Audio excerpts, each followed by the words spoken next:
come to order. Without objection, the chair is authorized to declare recesses of the committee at any time. We welcome everyone to this morning's hearing on oversight of the Department of Homeland Security. And I'll begin by yielding to the gentleman from New York.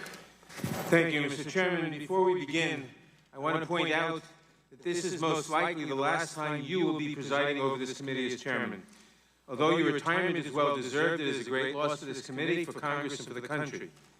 It is no secret that you and I have disagreed about many issues over the years, but I also appreciate the many times we worked together on important bipartisan pieces of legislation. On behalf of our Democratic colleagues, I want to say that we will miss you, and I hope that everyone will join me in a round of applause to thank you for your service to the Judiciary Committee.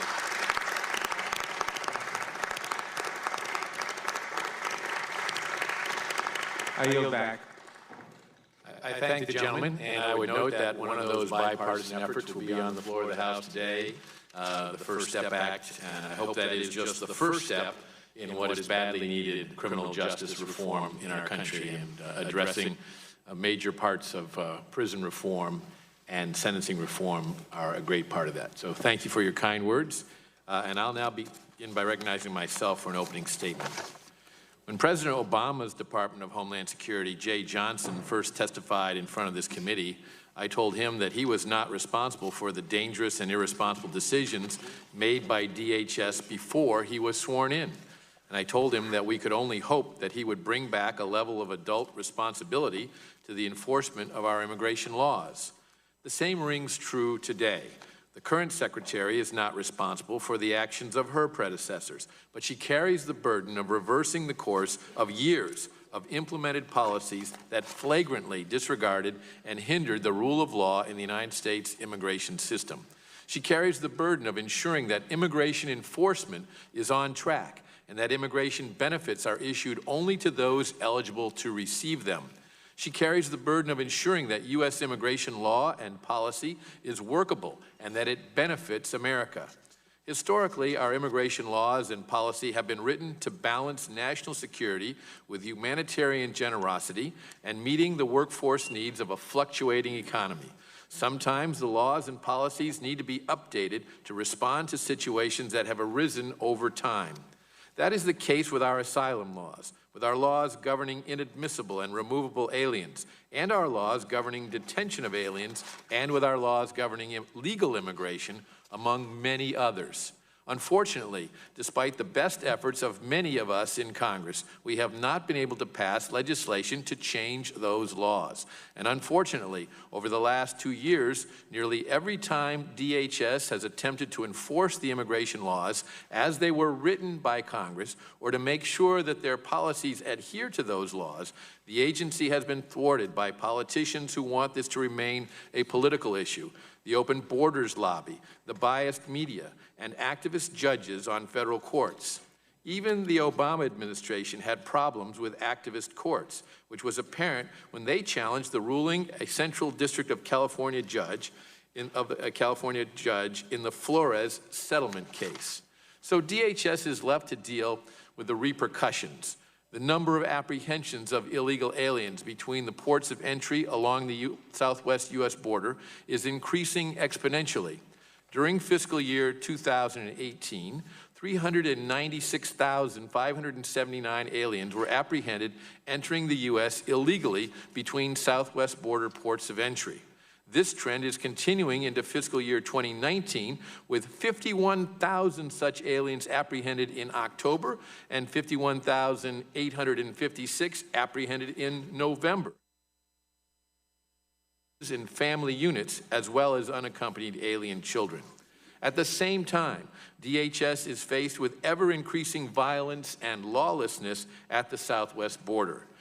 One need look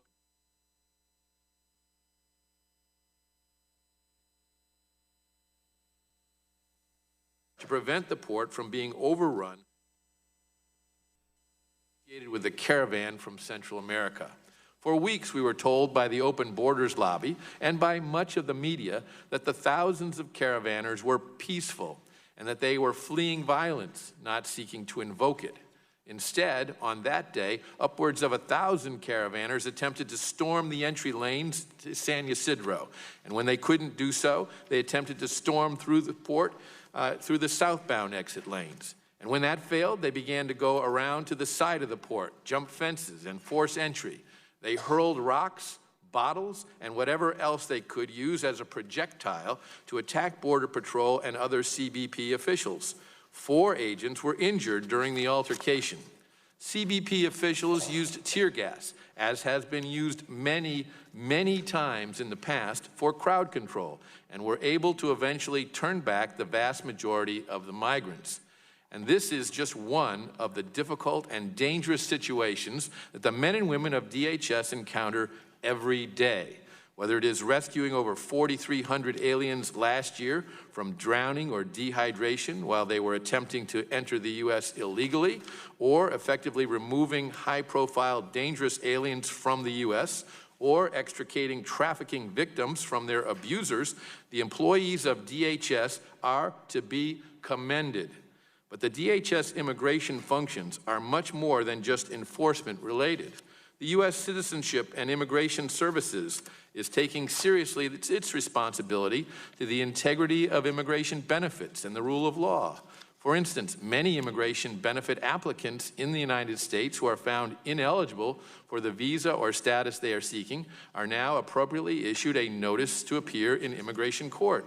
And the agency has issued a notice of proposed rulemaking to, for the first time ever, give regulatory clarity to the statutory requirement that aliens in the United States be able to support themselves financially. And last year, the agency naturalized over 756,000 new Americans, more than in any of the previous 5 years. I look forward to hearing from Secretary Nielsen about the Department of Homeland Security's mission regarding immigration and what we here in Congress can do to help advance that mission. I now recognize the ranking member of the committee, the gentleman from New York, Mr. Nadler, for his opening statement. Thank you, Mr. Chairman. Secretary Nielsen, I'm glad to see you before our committee. I'm disappointed, however, that it has taken so long to schedule this oversight hearing. This is the first time you've appeared before this committee in over a year on the job. And your predecessor, General Kelly, never appeared at all during his tenure as Homeland Security Secretary before becoming White House Chief of Staff. Much of the Department of Homeland Security's operations fall squarely within this committee's jurisdiction, and this administration has engaged in a wide range of dramatic policy changes, yet the committee has failed to conduct any meaningful oversight until now. Moreover, members of the committee have written dozens of letters to you, many of which have received little or no substantive response. As we move into the next Congress, I want to put you and the department on notice. The time for accountability has arrived. The members of this committee have a responsibility to ask hard questions of any administration and to ensure that federal agencies are acting in accordance with the law and in the best interest of the American people. That job begins today. Foremost on our minds is the tragic death of 7-year-old Jacqueline Kalmakian while in DHS custody. It is important that we understand exactly what led to her death and what steps DHS is taking to prevent a similar tragedy from occurring. The fact that CBP does not conduct a full medical examination of people it holds in its custody when they come into its custody is outrageous, and it is a policy that should be changed today. But more broadly, this heartbreaking case also highlights the failure of the Trump administration's haphazard and chaotic immigration policies. For example, although the law expressly allows individuals to request asylum regardless of the manner of entry, this administration has repeatedly implored asylum seekers to come to ports of entry. At the same time, DHS turns away those who do come to those ports, forcing them to wait weeks or months before actually being able to file an asylum application. These conflicting messages create mass confusion and actually drive migrants to use dangerous routes, which some people suspect is the purpose of this policy. In September, the department's own Inspector General issued a report describing the impact of DHS's policies. The IG found evidence that the practice of turning away asylum seekers and, quote, limiting the volume of asylum seekers entering at ports of entry, close quote, may have increased illegal crossing attempts. One asylum seeker, quote, had been turned away 3 times by an officer on the bridge before deciding to take her chances on illegal entry. In other words, the administration's dangerous and chaotic policies have caused desperate people to use desperate means to find protection for themselves and their children. This has likely cost at least 1 life already, and it will likely cost many more unless we return to a more rational and humane policy. We must also conduct much needed and long overdue oversight over the department's disastrous family separation policy. At its most basic level, we have 3 simple questions. What made the administration think that seizing children from the arms of their parents was acceptable at any level? Under what authority and under whose direction was this done? And now, what are you doing to repair the untold damage the department has inflicted on these children and their families?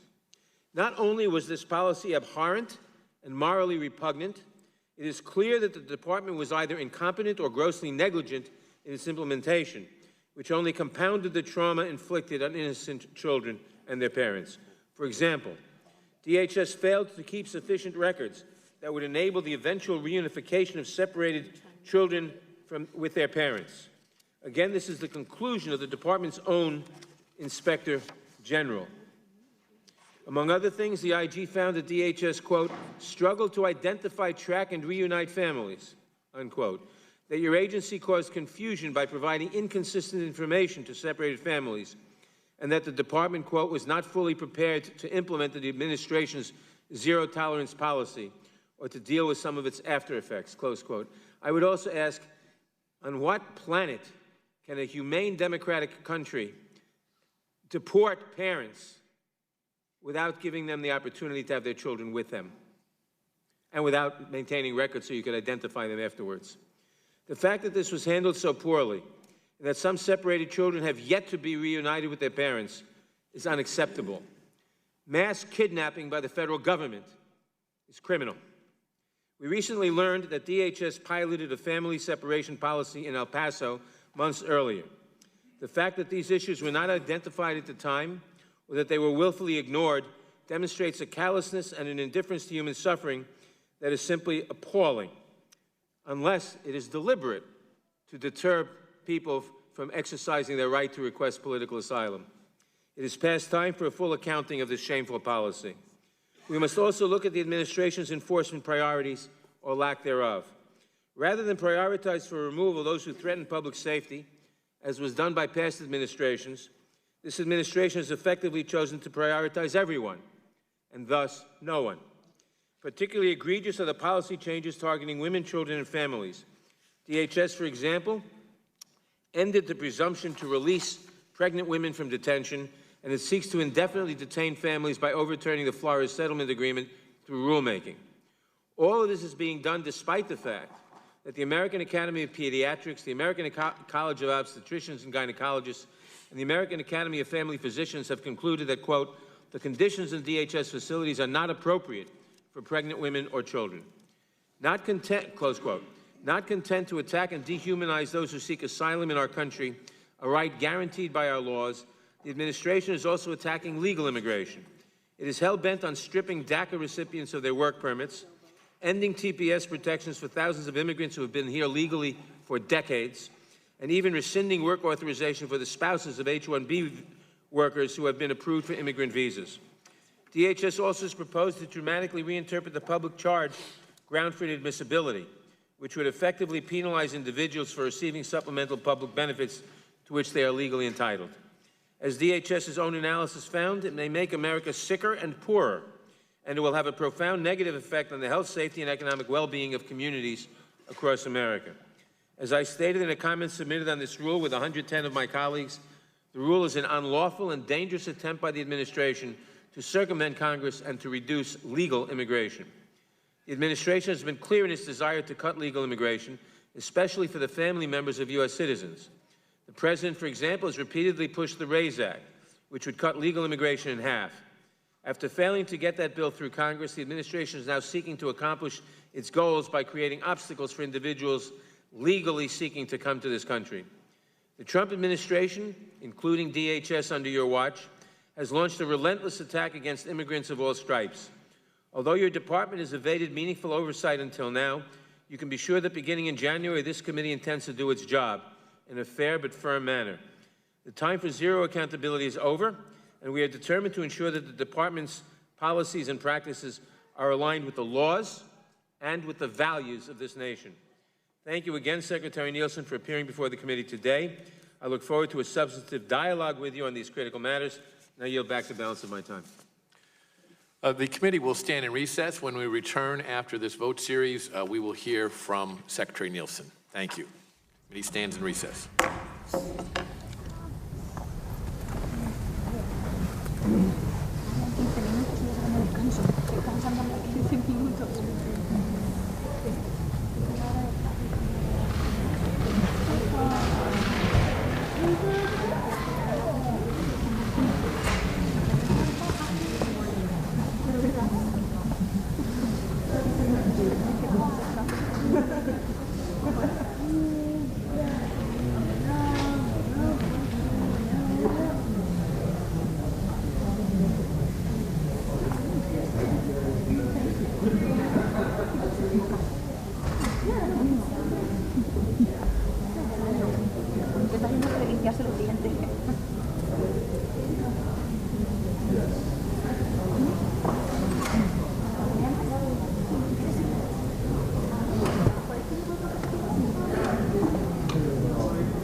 Oh,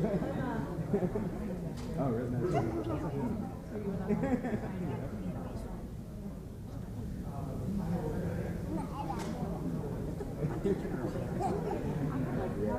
Doing all right. Actually, maybe we'll do it later on today. Yeah, talk about it.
Well, members of the House Judiciary Committee were seated this morning, all set to take testimony from Homeland Security Secretary Kirstjen Nielsen.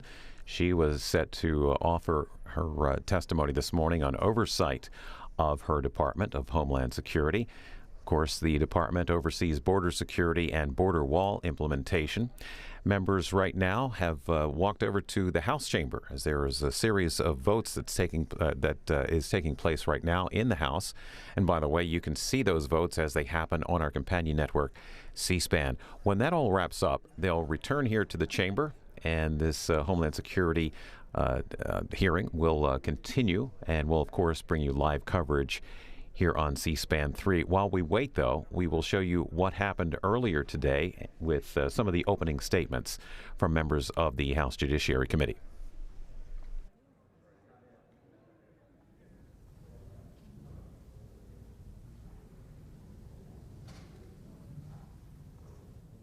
Good morning. The Judiciary Committee will come to order, and without objection, the chair is authorized to declare recesses of the committee at any time. We welcome everyone to this morning's hearing on oversight of the Department of Homeland Security, and I'll begin by yielding to the gentleman from New York. Thank you, Mr. Chairman. Before we begin, I want to point out that this is most likely the last time you will be presiding over this committee as chairman. Although your retirement is well-deserved, it is a great loss for this committee, for Congress, and for the country. It is no secret that you and I have disagreed about many issues over the years, but I also appreciate the many times we work together on important bipartisan pieces of legislation. On behalf of our Democratic colleagues, I want to say that we will miss you, and I hope that everyone will join me in a round of applause to thank you for your service to the Judiciary Committee.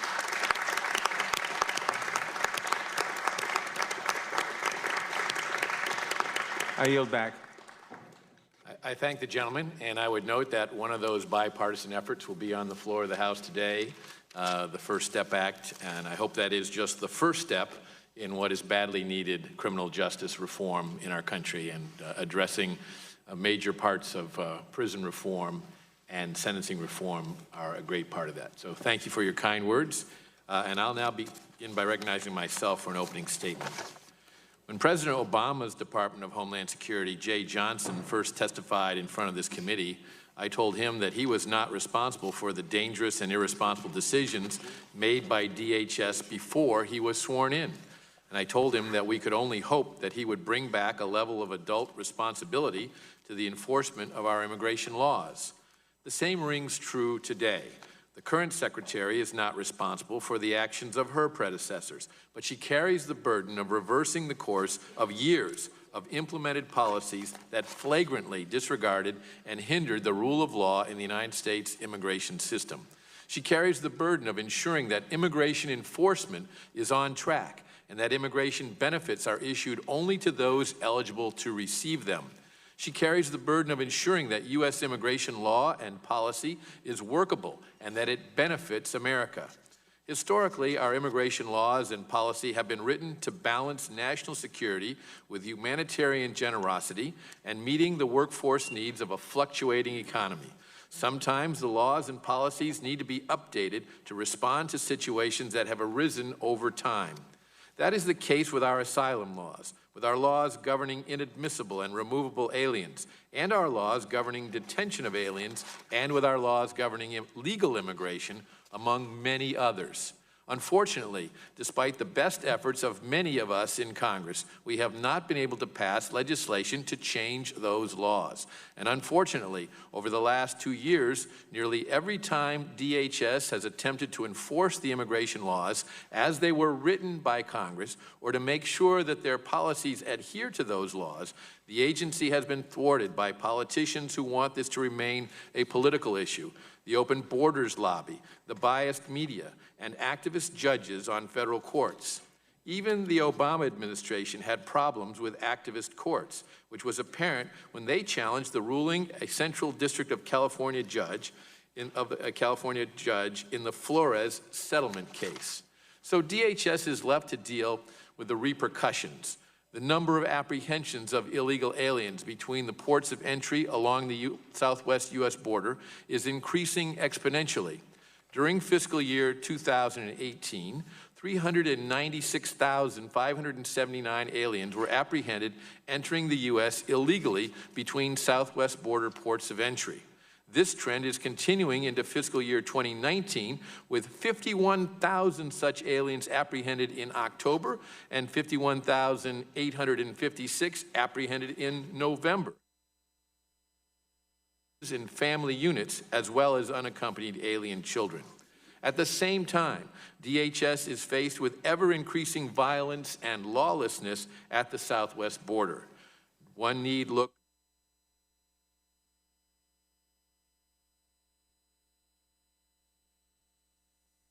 to prevent the port from being overrun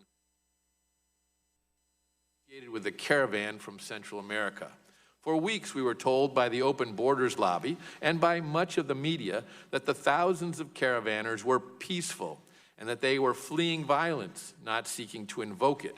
Instead, on that day, upwards of 1,000 caravanners attempted to storm the entry lanes to San Ysidro. And when they couldn't do so, they attempted to storm through the port through the southbound exit lanes. And when that failed, they began to go around to the side of the port, jump fences, and force entry. They hurled rocks, bottles, and whatever else they could use as a projectile to attack Border Patrol and other CBP officials. 4 agents were injured during the altercation.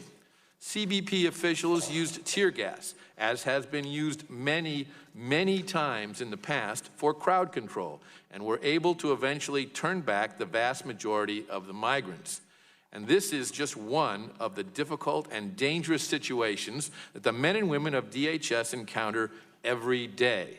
Whether it is rescuing over 4,300 aliens last year from drowning or dehydration while they were attempting to enter the U.S. illegally, or effectively removing high-profile dangerous aliens from the U.S., or extricating trafficking victims from their abusers, the employees of DHS are to be commended. But the DHS immigration functions are much more than just enforcement related. The U.S. Citizenship and Immigration Services is taking seriously its responsibility to the integrity of immigration benefits and the rule of law. For instance, many immigration benefit applicants in the United States who are found ineligible for the visa or status they are seeking are now appropriately issued a notice to appear in immigration court. and the agency has issued a notice of proposed rulemaking to, for the first time ever, give regulatory clarity to the statutory requirement that aliens in the United States be able to support themselves financially. And last year, the agency naturalized over 756,000 new Americans, more than in any of the previous 5 years. I look forward to hearing from Secretary Nielsen about the Department of Homeland Security's mission regarding immigration and what we here in Congress can do to help advance that mission. I now recognize the ranking member of the committee, the gentleman from New York, Mr. Nadler, for his opening statement. Thank you, Mr. Chairman. Secretary Nielsen, I'm glad to see you before our committee. I'm disappointed, however, that it has taken so long to schedule this oversight hearing. This is the first time you've appeared before this committee in over a year on the job. And your predecessor, General Kelly, never appeared at all during his tenure as Homeland Security Secretary before becoming White House Chief of Staff. Much of the Department of Homeland Security's operations fall squarely within this committee's jurisdiction, and this administration has engaged in a wide range of dramatic policy changes, yet the committee has failed to conduct any meaningful oversight until now. Moreover, members of the committee have written dozens of letters to you, many of which have received little or no substantive response. As we move into the next Congress, I want to put you and the department on notice. The time for accountability has arrived. The members of this committee have a responsibility to ask hard questions of any administration and to ensure that federal agencies are acting in accordance with the law and in the best interest of the American people. That job begins today. Foremost on our minds is the tragic death of 7-year-old Jacqueline Kalmakin while in DHS custody. It is important that we understand exactly what led to her death and what steps DHS is taking to prevent a similar tragedy from occurring. The fact that CBP does not conduct a full medical examination of people it holds in its custody when they come into its custody is outrageous, and it is a policy that should be changed today. But more broadly, this heartbreaking case also highlights the failure of the Trump administration's haphazard and chaotic immigration policies. For example, although the law expressly allows individuals to request asylum regardless of the manner of entry, this administration has repeatedly implored asylum seekers to come to ports of entry. At the same time, DHS turns away those who do come to those ports, forcing them to wait weeks or months before actually being able to file an asylum application. These conflicting messages create mass confusion and actually drive migrants to use dangerous routes, which some people suspect is the purpose of this policy. In September, the department's own Inspector General issued a report describing the impact of DHS's policies. The IG found evidence that the practice of turning away asylum seekers and, quote, limiting the volume of asylum seekers entering at ports of entry, close quote, may have increased illegal crossing attempts. One asylum seeker, quote, had been turned away 3 times by an officer on the bridge before deciding to take her chances on illegal entry. In other words, the administration's dangerous and chaotic policies have caused desperate people to use desperate means to find protection for themselves and their children. This has likely cost at least 1 life already, and it will likely cost many more unless we return to a more rational and humane policy. We must also conduct much needed and long overdue oversight over the department's disastrous family separation policy.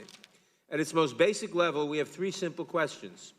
What made the administration think that seizing children from the arms of their parents was acceptable at any level? Under what authority and under whose direction was this done? And now, what are you doing to repair the untold damage the department has inflicted on these children and their families?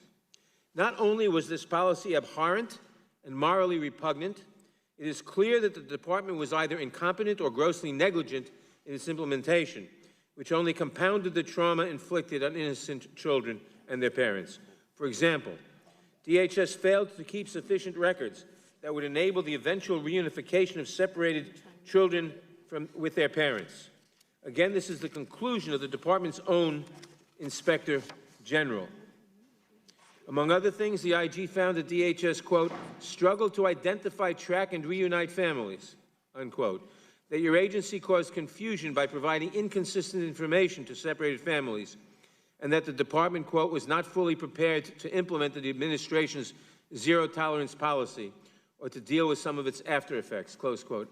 I would also ask, on what planet can a humane democratic country deport parents without giving them the opportunity to have their children with them and without maintaining records so you could identify them afterwards? The fact that this was handled so poorly and that some separated children have yet to be reunited with their parents is unacceptable. Mass kidnapping by the federal government is criminal. We recently learned that DHS piloted a family separation policy in El Paso months earlier. The fact that these issues were not identified at the time or that they were willfully ignored demonstrates a callousness and an indifference to human suffering that is simply appalling, unless it is deliberate to deter people from exercising their right to request political asylum. It is past time for a full accounting of this shameful policy. We must also look at the administration's enforcement priorities or lack thereof. Rather than prioritize for removal those who threaten public safety, as was done by past administrations, this administration has effectively chosen to prioritize everyone, and thus no one. Particularly egregious are the policy changes targeting women, children, and families. DHS, for example, ended the presumption to release pregnant women from detention, and it seeks to indefinitely detain families by overturning the Florida Settlement Agreement through rulemaking. All of this is being done despite the fact that the American Academy of Pediatrics, the American College of Obstetricians and Gynecologists, and the American Academy of Family Physicians have concluded that, quote, the conditions in DHS facilities are not appropriate for pregnant women or children. Not content, close quote, not content to attack and dehumanize those who seek asylum in our country, a right guaranteed by our laws, the administration is also attacking legal immigration. It is hell-bent on stripping DACA recipients of their work permits, ending TPS protections for thousands of immigrants who have been here legally for decades, and even rescinding work authorization for the spouses of H-1B workers who have been approved for immigrant visas. DHS also has proposed to dramatically reinterpret the public charge ground for inadmissibility, which would effectively penalize individuals for receiving supplemental public benefits to which they are legally entitled. As DHS's own analysis found, it may make America sicker and poorer, and it will have a profound negative effect on the health, safety, and economic well-being of communities across America. As I stated in a comment submitted on this rule with 110 of my colleagues, the rule is an unlawful and dangerous attempt by the administration to circumvent Congress and to reduce legal immigration. The administration has been clear in its desire to cut legal immigration, especially for the family members of U.S. citizens. The President, for example, has repeatedly pushed the RAISE Act, which would cut legal immigration in half. After failing to get that bill through Congress, the administration is now seeking to accomplish its goals by creating obstacles for individuals legally seeking to come to this country. The Trump administration, including DHS under your watch, has launched a relentless attack against immigrants of all stripes. Although your department has evaded meaningful oversight until now, you can be sure that beginning in January, this committee intends to do its job in a fair but firm manner. The time for zero accountability is over, and we are determined to ensure that the department's policies and practices are aligned with the laws and with the values of this nation. Thank you again, Secretary Nielsen, for appearing before the committee today. I look forward to a substantive dialogue with you on these critical matters. Now I yield back the balance of my time. The committee will stand in recess. When we return after this vote series, we will hear from Secretary Nielsen. Thank you. The committee stands in recess.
Well, the House Judiciary Committee continues in a break this morning as it was preparing to hear from Homeland Security Committee head Kirstjen Nielsen.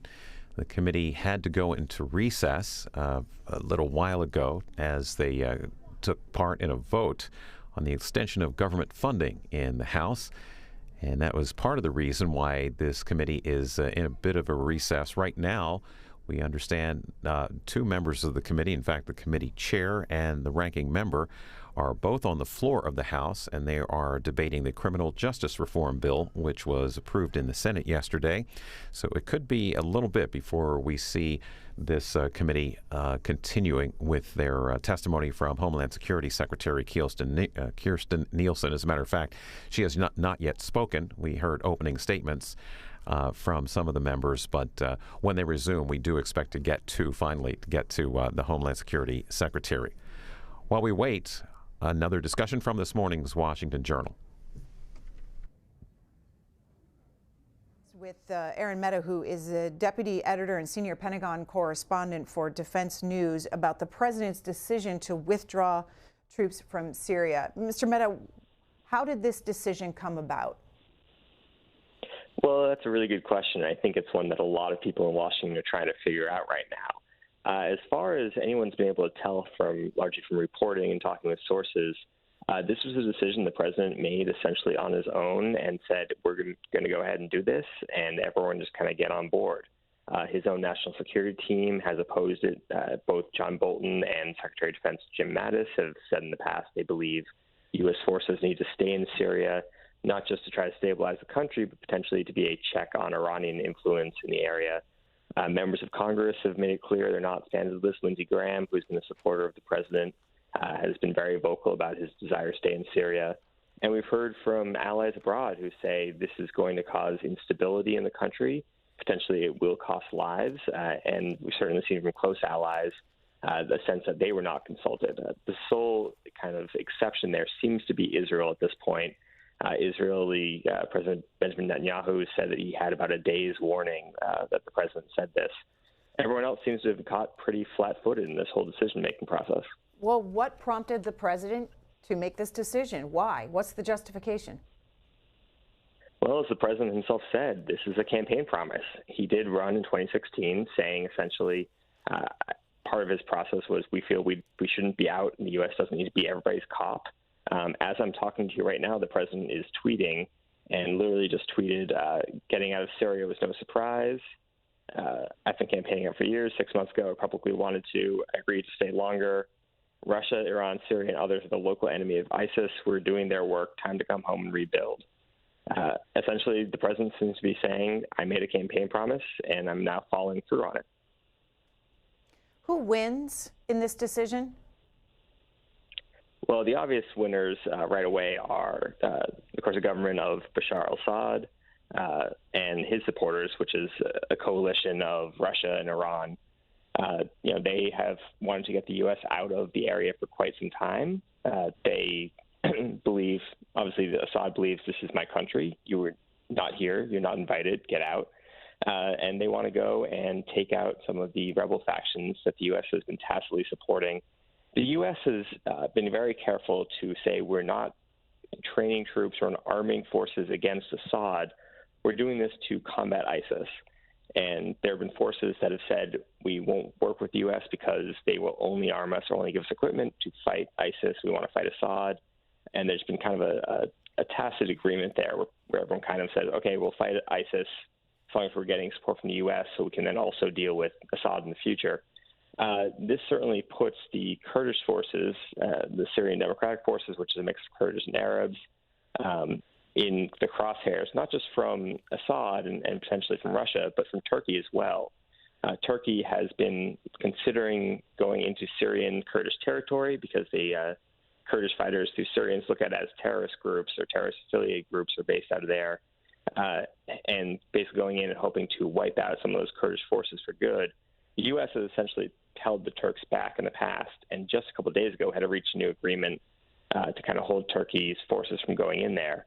If the U.S. forces are gone, the assumption among the national security expertise groups is that Turkey may look to do a kind of full-scale invasion of Syrian Kurdish territory to go after those Kurds.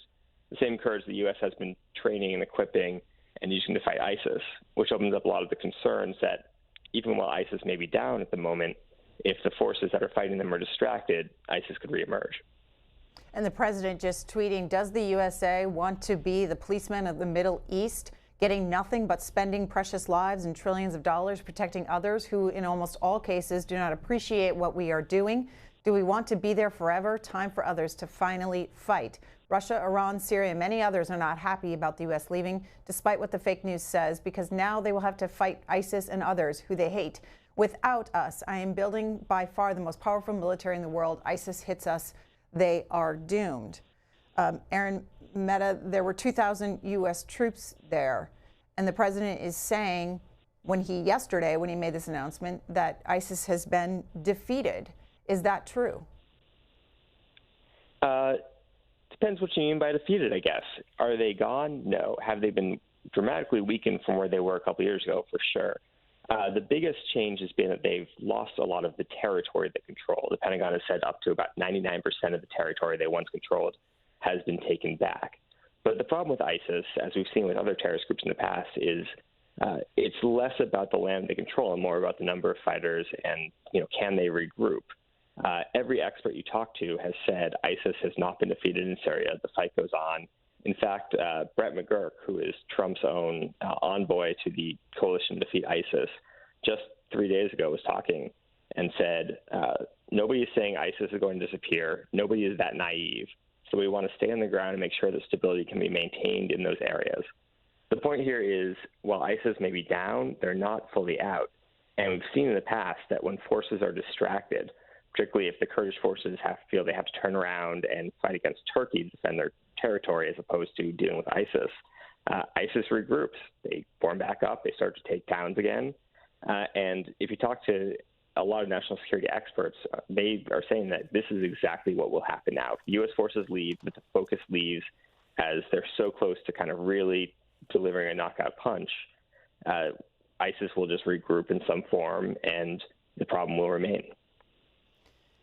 What about Turkey's agreement, not for right now, to refrain from attacking the Kurds? What do they get in exchange? It's kind of a political agreement, and basically the U.S. is saying we'll keep the Kurds calm, we'll try to keep them from attacking Turkey and doing some of the terrorist activities, which are a real threat inside Turkey. There has been a Kurdish terrorist problem. Some of the groups the U.S. says are good freedom fighters, the Turks say are terrorists, and there's a disagreement there. The biggest thing has been to keep Turkey from kind of a full-scale invasion, again, because of this issue, as we've seen in the past, where the Kurds are fighting ISIS, the Kurdish forces, Syrian Democratic Forces backed by the U.S. Turkey does something. They've made some small incursions in the past. Kurdish fighters stop leaving the fight with ISIS to go back and fight against Turkey. ISIS regroups. It's something we've seen play out in Syria, specifically in the past. We've seen ISIS group in Iraq before as well. So this is a very real concern among those who study this and who've worked in this and inside the Pentagon, where they say, we're so close. If we could do this just for, who knows, another year, let's say, we might be able to actually knock ISIS out for good. The assumption, again, among even Trump's national security advisors has been, if we leave now, we're going to give ISIS a chance to regroup. I want to get your reaction to Vladimir Putin, Russian president. He's holding his annual news conference in Russia today. It takes questions from media outlets across the country, and it goes for hours and hours. It started at 4 a.m. this morning. Earlier, he was asked by an American journalist in Russia his reaction to the president withdrawing from Syria. Yesterday, President Donald Trump announced the withdrawal of American troops from Syria. What is your position? He also announced that, in his opinion, the United States defeated ISIS in Syria. He made that very clear. What is your position with respect to his statements, both on the withdrawal of American troops in Syria and also with his statement regarding the defeat of ISIS by the United States? And secondly, do you have concern that the American troops will remain in some form? There's been much discussion, for example, around the presence, potentially, of contractors in other jurisdictions where the United States is either active militarily or might want to be active militarily, but in a more discreet way. Thank you very much. Что касается победы над ИГИЛ, As for defeating ISIS, я согласен с президентом Соединенных Штатов. I do generally agree with the President of the United States. Добились существенных изменений в борьбе с терроризмом. We've achieved some major advances when it comes to defeating the terrorists, and we have struck major blows on terrorists in Syria. There is a danger that those terrorist groups might now infiltrate the neighboring regions, for example, Afghanistan and other countries. And also to other countries, for example, their countries of origin. And this poses a great risk for all of us, including Russia and the US and Europe, for Asian countries and the Central Asian countries. We're aware of that, and we know about that. Yes, Donald Trump is right about that. As for the withdrawal of American forces, I'm not sure about what that is. The American forces have been present in Afghanistan for some 17 years, and every year they talk about withdrawing their forces from Afghanistan. But they're still present there. That's my second point. And my third point, we do not see any signs of the American withdrawal from Syria, but we see that it is possible. And we are now on the track of political settlement, and now we want to form a constitutional committee in Syria. Vladimir Putin earlier today at his annual end-of-the-year news conference. Aaron Mehta, what do you make of the Russian president's response there? Well, I think that's what you'd expect. Vladimir Putin is many things, but everyone agrees he's no dummy. And this is a great move that's going to benefit Russia. Russia has looked at Syria as a strategic partner, but also a way to kind of get a strategic foothold in the region. They've built up their presence there significantly. They've used Syria as basically a military test bed for a lot of their new military concepts, new military technologies to test out things, test out weapons, test out planes, and see how they do in kind of live fire exercises. Russia wanted the U.S. out of Syria for quite some time. They've argued that it's a negative presence that destabilizes the region. And while there is a crossover with ISIS, certainly Russia would like ISIS to go away. We've seen time and time again that the Assad regime or Russian allies will bomb people who they claim are ISIS, that the U.S. says those aren't ISIS fighters, those were civilians or people who were part of the anti-Assad coalition. That's Assad's number one priority. It's not stopping out ISIS. It's getting his country back under control. Taking out ISIS is part of that, but just as concerning for him are the anti-Assad forces that have been challenging his regime for quite a number of years now. So I'm not surprised that President Putin would be excited about this move, would say it's good. What caught me with those comments, and I hadn't heard them until now, was his mentioning of Afghanistan and how ISIS could potentially spread there. Just off the top of my head, I would wonder if that's perhaps a sign that Russia is interested in expanding its influence in the region as well, potentially to some of the other countries where there have been terrorist issues under the guise of its own, for lack of a better term, war on terror. That seems like something to keep an eye on. Aaron Mehta. If you want to follow his reporting, you can go to defensenews.com or at Aaron Mehta, Deputy Editor and Senior Pentagon Correspondent for Defense News. Thank you. Thank you.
Attorney General may, quote, return the alien to that territory pending an immigration proceeding.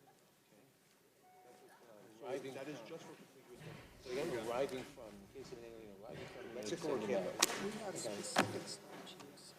I mean, there's an exception to rewrite your first question, given the statement There appears to be. that she's about to make. The committee will reconvene. We welcome our distinguished witness. And Madam Secretary, if you would please rise, I'll begin by swearing you in. Do you swear that the testimony that you are about to give shall be the truth, the whole truth, and nothing but the truth, so help you God? Thank you. Let the record show that the witness answered in the affirmative. Our only witness today is the Honorable Kirstjen M. Nielsen. Secretary Nielsen was sworn in as the 6th Secretary of Homeland Security on December 6, 2017.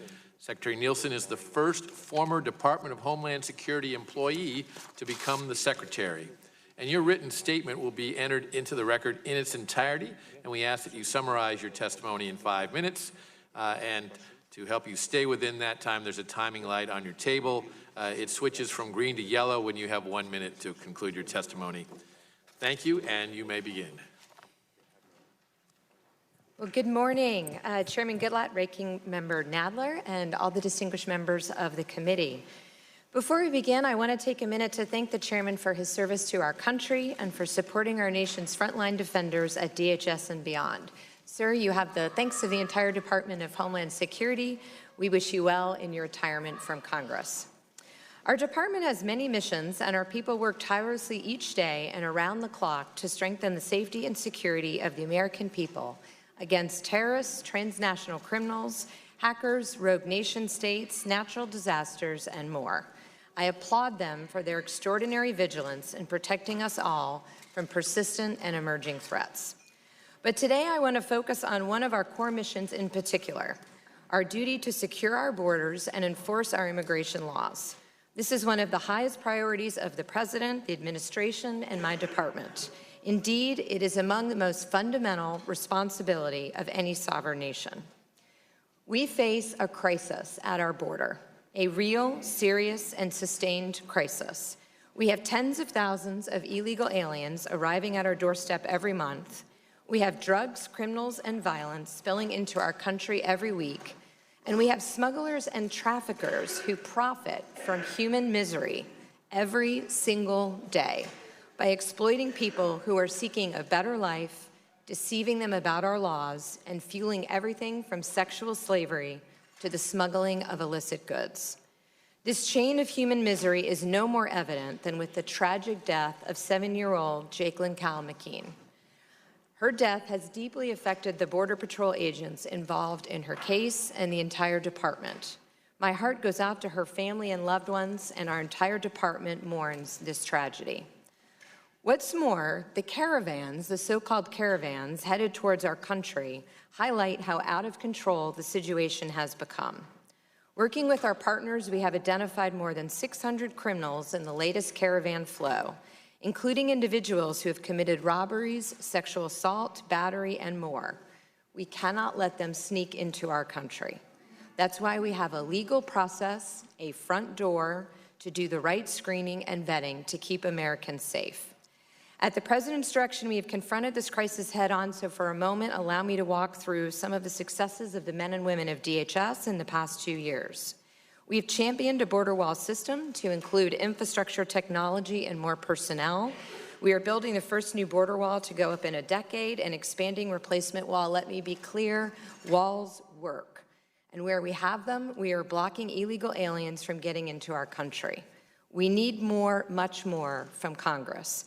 But if we don't get the resources, we will use every available option to ensure we can keep building. We have witnessed a dramatic uptick in the total apprehensions at the southern border, including a 25% increase in just 1 year. We've implemented virtually every measure within our authority to end, catch, and release, to keep as many illegal aliens as possible from being let go into our country. We've worked with the Pentagon to deploy troops to the southern border, which has helped us achieve tens of thousands of apprehensions and turnbacks. We've dramatically increased referrals for prosecution of single adults illegally crossing the border.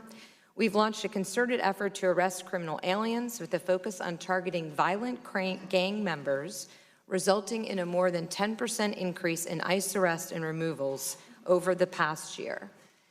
Today, I can say that now 9 in 10 aliens arrested are either a convicted criminal, have pending criminal charges, or are ICE fugitives. We've worked tirelessly with the Northern Triangle countries to counter migrant smuggling, human trafficking, transnational criminals, and the drug trade. We've stepped up efforts to protect women and children from being abused, kidnapped, sexually assaulted, and exploited. We've doubled the number of agreements with local law enforcement. We've ramped up efforts to combat opioids, and we're holding recalcitrant countries accountable. These successes and much, much more are a testament to our devoted workforce and their unbending commitment to the rule of law. But it's still not enough. We need Congress to act, or America's borders will never be fully secure. In fact, until we deal with the poorly written and outdated laws that contribute to this problem, the situation will only get worse. Simply put, the laws are not keeping up with the migrant flows. The legal loopholes are obvious.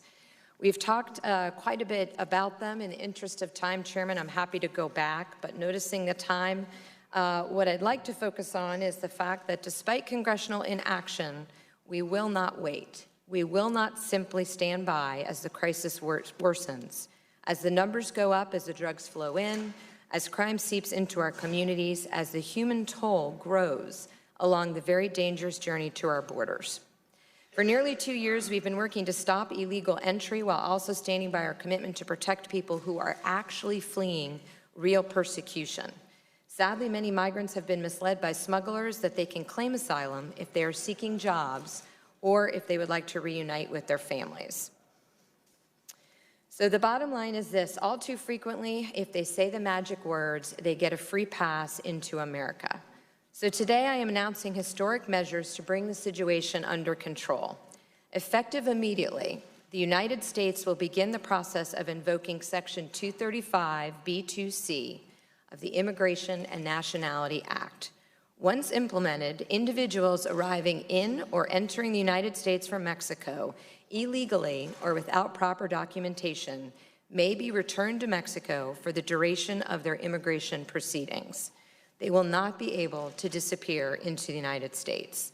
They will have to wait for approval to come into the United States. If they are granted asylum by a U.S. judge, they will be welcomed into America. If they are not, they will be removed to their home countries. Let me be clear, we will undertake these steps consistent with our domestic and international legal obligations, including our humanitarian commitments. We have notified the Mexican government of our intended actions. In response, Mexico has informed us that they will commit to implement essential measures on their side of the border to facilitate this process by providing humanitarian assistance. They have announced that affected migrants will receive humanitarian visas to stay on Mexican soil. They will be given the ability to apply for work and be given other protections while they await a U.S. legal determination. In the coming days, we will discuss with Mexico ways to ensure the implementation of our decision in a way that is transparent, effective, and ensures a safe and orderly flow. Moreover, as was announced by the United States and Mexico on December 18th, both countries are also committed to work on a comprehensive plan to reduce irregular migration across the region. This is something I have personally spent years pursuing behind the scenes. I've had dozens of meetings with leaders from the Northern Triangle, convened private sector executives, and put forth proposals to address the root causes of illegal migration. We look forward to working with our Mexican partners to jointly address smuggling, trafficking, illegal cross-border activity throughout Central America once and for all. I cannot overstate the significance of these developments. We are taking lawful, unilateral action to stop illegal entry now. Mexico is taking its own appropriate actions in response, and our two countries have committed to a major regional plan to solve this crisis. I'm sure you'll have questions. I look forward to answering them today, but the credit for these bold actions belongs to the hardworking men and women who defend our territory every day. They will implement these measures professionally, compassionately, and in coordination with our close Mexican partners. These protocols will result in a significant decrease in illegal migration across our border, and importantly, they will disincentivize perilous journeys to the United States in the first place. In the meantime, our foreign partners and international organizations are working hard to ensure migrants receive assistance closer to home, closer from their point of departure. We've asked all countries in the region to increase their capacity for asylum so vulnerable populations can be assisted as soon as possible. This is not the end of the story. Once again, I still implore Congress to respond to the demands of the American people and close the immigration loopholes themselves, which are the source of our present dilemma. America is the most compassionate nation in the world and a beacon of hope for all who seek a better life. We can and should ensure that those aspiring to join our enduring republic can do so fairly, safely, and humanely, but not illegally. For that, we need your help. I thank this committee, and again, Chairman, my personal thanks and that of the Department for your leadership. We wish you well in your retirement. We thank you for your leadership on these issues, and I look forward to answering the questions of the committee. Thank you. Well, thank you, Secretary Nielsen. I appreciate your kind words, and congratulations to you and the other officials in the administration for succeeding in reaching a 235 B2C or Remain in Mexico agreement. I know that the previous administration also tried to do so but was unsuccessful. How do you see such an agreement affecting the crisis occurring with those claiming credible fear along the southwest border? So what we're trying to accomplish are, what I call the common cause elements of the crisis that we all share in the region. We want to be able to help those vulnerable populations as soon as possible. We do not want to have laws or loopholes that encourage them to put themselves at danger at the hands of smugglers and traffickers. We want to discourage those who are claiming asylum fraudulently. As you, Chairman, know better than anyone, 80% pass that initial credible fear test, but only 1 out of 10 from Central America are actually granted asylum by a judge. Much of that is because they've been misled by smugglers. This will make it clear what exactly our asylum laws allow for. We also have worked with the Mexicans and will continue, as I mentioned, to work out a technical agreement whereby we can be assured that they will be protected and provided for as they await their process in the United States. Over the past year and a half, and in your written testimony, you've repeatedly asked Congress to close legislative loopholes that lead to the policy of catch and release of aliens along the southwest border. Please tell us which loopholes the department needs Congress to close. Sure. So the first one relates to families. As you know, under a court ruling, under Flores, right now, if we detain a family who comes here illegally, we are only able to detain them with a child for 21 days. The difficulty with that is we cannot complete the court process within that time period.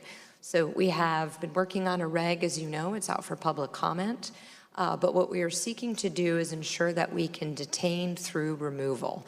That is how the immigration process is meant to work. About a decade ago, as you know, removals recurred in a matter of hours. Now it can take years. So the goal here is to be able to not catch and release, but to catch and detain, or under our new protocols, to catch and remain in Mexico. The second one is UACs. We treat children differently. And that was because back in the day when the TVPRA was passed, the flow was very different. It used to be 98% from Mexico. Now it's about 60% from Central America. But if you're a child from Central America, you are treated differently than a Mexican child. So what that does is that enables an incentive for parents to unfortunately send their children unaccompanied on an extraordinarily dangerous journey to our borders. The third one is a court decision called Zavadas that we've talked about before. This requires the Department of Homeland Security to be able to return an illegal alien after a conviction back to their originating country within 180 days. If it is unlikely that we will be able to do that, we have to release them into the interior. The good news there is that we have had substantial progress with so-called recalcitrant countries, but the loophole itself encourages illegal behavior because there is no consequence. The fourth one I would just mention briefly is asylum. We've got to affix the asylum laws. The way that we know that is because, as I mentioned, 80% pass that initial credible fear, but only 10% are granted asylum by a judge. The process takes many years. In the meantime, the illegal alien is within the interior, has a work permit, and unfortunately, more than not, does not appear for court cases. Thank you. On Tuesday, HHS announced that it would no longer require adult members of sponsor households to undergo biometric background checks before placing an unaccompanied alien child with the sponsor in the home. But such a requirement is a clear part of the April 2018 Memorandum of Agreement between CBP and ICE and the Administration for Children and Families and the Office of Refugees Resettlement at Health and Human Services governing information sharing in unaccompanied alien child matters. What does the Department of Homeland Security plan to do, given that the Department of Health and Human Services has seemingly breached the agreement and will no longer be providing DHS biometric information regarding adults living in households with unaccompanied children? So there's been some confusion about that announcement. Every sponsor in which the UAC will be placed will continue to be fingerprinted and a background check will be run. What the Department of Health and Human Services decided to do, as I understand it, is they will continue to collect the fingerprints and do the background checks on household adults, not the sponsor, but other adults living in the household. But that will not prevent them from placing the UAC with the sponsor in the interim. So the checks will continue to be done. It's one of sequencing. As to the larger question, we will continue to work with HHS to make sure that the MOU is fully implemented. And finally, isn't it true that children are being exploited by adults in order to leverage loopholes in immigration law and come to the U.S. since they know that they will be released once they get here if they have a child with them? Hasn't this resulted in instances where children have been raped, otherwise harmed, or even died? Yes, sir. This is one of the more concerning parts of this flow. The smugglers and traffickers are not humanitarians. It's a business enterprise for them. The stats are staggering. 30% of females on this journey are sexually abused. 70% of all migrants are victims of some form of violence. 17% of males are sexually abused. The children, unfortunately, face the exact same situation. So as a result, as an example, we give a pregnancy test to all girls who are over 9 years old because of the dangers of the journey and our desire to make sure that we can protect them. Adults do realize, as smugglers and traffickers, that if they grab a kid and they appear at the border, they will come in. Worst case scenario, they will be detained for 20 days and then they will be released. Yes, the fraud continues to grow. It's extraordinarily dangerous. Thank you very much. I now recognize the gentleman from New York, Mr. Nadler, for his questions. Thank you, Mr. Chairman. Let me ask you a number of questions. First of all, you just said, Madam Secretary, that removals of people who applied for political asylum but didn't get it used to take hours, now they take years. And you said they should be detained. So what you're really saying, are you not, is that anyone who applies legitimately or otherwise for political asylum should expect to be detained for years, correct? We do have a 700 to 800,000 person backlog in the courts. Okay, just please, I don't have too much time. Correct, that's what you're saying. Anyone who applies for asylum, legitimately or not, should expect to be detained for years. Under our laws, if you do not have a legal right to be here, you are detained until you're... And you're saying they should expect to be detained for years, correct? If you don't have a legal right to be here, you No, even if you do have a legal right to be here. But we don't know, sir, if they do yet. That's right, we don't. But anyone who applies for asylum, whether they have a legal right to get it or not, should be detained for years. That's the effect of what you're saying. Yes, not for years, until the court... For years. Until their court is complete. Excuse me, I don't have the time, so just answer my questions, please.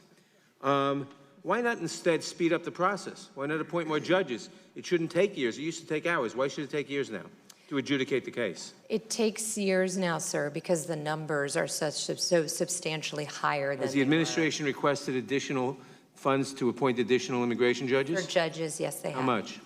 I don't know, sir. That's a DOJ. We don't have the immigration judges. I can get you that number, though. All right, but we should clearly substantially increase the number of hearing officers and judges. My second question really is, well, I'm not going to ask. You said that 80% of people have passed a credible fear interview, but only 10% get asylum. Yes, sir. Anyone who has a credible fear, by our laws, should get asylum. Why the distinction between the 80% and the 10%? The thresholds are different. So what we do is we do an initial credible fear screening by the USCIS, and then when it gets to a judge, the judge uses... The criteria are different is what you're saying. Fine. I would simply note that a policy that deliberately says that anyone who legitimately deserves political asylum should spend years in detention seems to be in gross violation of international law and of United States law. Understand, sir, but that's not what I said. So it's not It is that what they you have. said. You No. admitted to me it's what you said. All right, They've made next. a claim for credible fear. They have not been granted asylum. I didn't so ask we that. don't know. 1 out of 10 are granted asylum, sir. Fine, The other and 9 those are 1 not. out of 10 will spend years in detention. Well, the other 9 do not have a legitimate cause for Fine, I'm asylum. talking about the 1 out of 10. Okay, Anyone who legitimately seeks political asylum. The fastest way to get them through the system is through detention. Detention, no, it's true. It's 40 days for detention. It's 1,300 days without detention. The faster way would be to have more judges and to have a better process, obviously. Now, let me ask you a different Let me question. interrupt the gentleman for just a moment and just to assure the Secretary, the gentleman does control the time, but I will afford you time at the conclusion of his time if you want to answer the question further, as I have done for other witnesses in the past. Let us discuss the tragic incident of Jacqueline Kalmakin.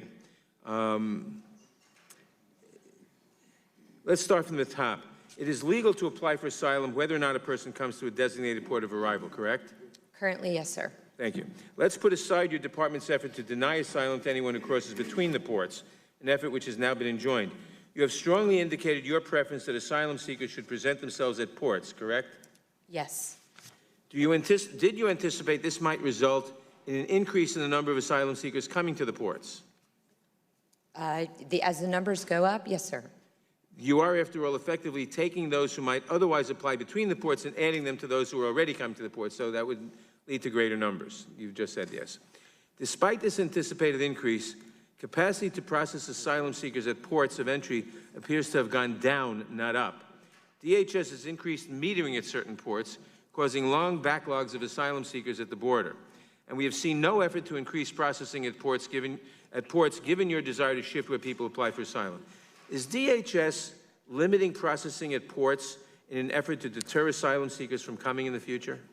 No, sir. We are trying. Are you engaged in any effort to increase processing at ports? Yes. Are media reports correct that CBP has recently implemented so-called port hardening, where CBP is actually reducing its processing capacity at the ports?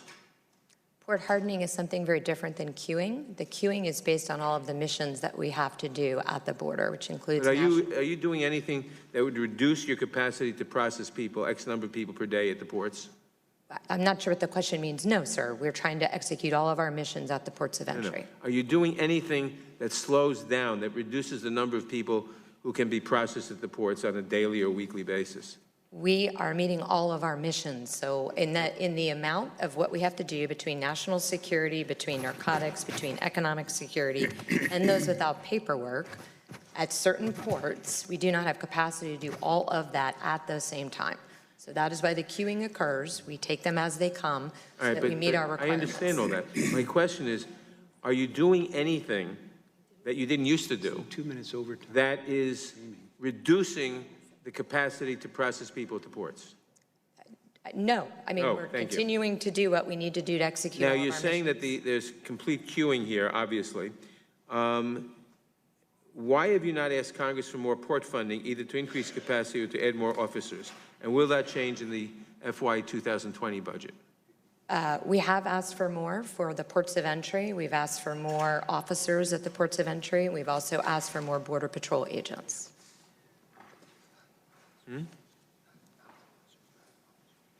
All right. As mentioned in my opening statement, your own Inspector General found evidence that turning away asylum seekers may have caused an increase in illegal crossing attempts. One asylum seeker interviewed by the IG stated that she had been turned away 3 times by an officer on the bridge before deciding to take her chances on illegal entry. Do you concur with the IG's conclusion that metering may have unintended consequences, such as leading some aliens who would otherwise seek legal entry into the United States to cross the border illegally? The time of the gentleman has expired. The witness may answer the question. In my experience, illegal aliens do whatever they can to cross illegally. That's not the question. It is. So if they can't go one way, they'll come another way. Do you agree with the IG's conclusion that metering at the ports may have the consequence of leading some aliens who would otherwise seek legal entry at the ports to cross the border illegally? Illegal aliens are very committed to coming into this country. If they can't get in one way, they will try to come in another way. So you agree with the IG then? There's a lot more context to that report, sir. So yes, illegal aliens will try to come here illegally if that is their intent. Time of the gentleman has expired. The chair recognizes the gentleman from Texas, Mr. Smith. Thank you, Mr. Chairman. Secretary Nielsen, first of all, thank you for your excellent testimony today and for your steadfast efforts to uphold our immigration laws. I regret the deplorable treatment you have unfairly received for doing your job. Those who disagree with immigration policy should not try to coerce officials into ignoring the laws they have sworn to defend. Nor should the media only give one side of the story, as they usually do, as you have seen. The American people oppose the liberal open borders mentality. Thankfully, voters continue to favor immigration policies that put the interest of Americans first. Speaking of the interest of Americans, I'd like to ask you first about the E-Verify system, the employment verification program. E-Verify is over 99% accurate. It's now used to cover 1/3 of the American workforce. 1,500 employers sign up for it every week. And it's probably the most popular immigration reform we have. Over about 80% of the American people support it. What is the administration doing to promote E-Verify or expand E-Verify? Apologies. When it comes to E-Verify, as you know, we have expanded efforts within the federal agencies. So OMB has directed that federal agencies use E-Verify, our contractors use E-Verify. For the private sector, what we've done over the last couple of years is we've made it much easier. As you know, over time, we've made a lot of improvements. But now it's much faster. You get results much more quickly. So we're seeing the use expanded because it's an easier tool. It takes about a minute to check on an individual. Yes, sir. Something like that. Much faster. Would you like to see Congress make it a requirement? I'm sorry? Would you like for Congress to make it a requirement for the employers across the United I think States? it's important that we continue to use it.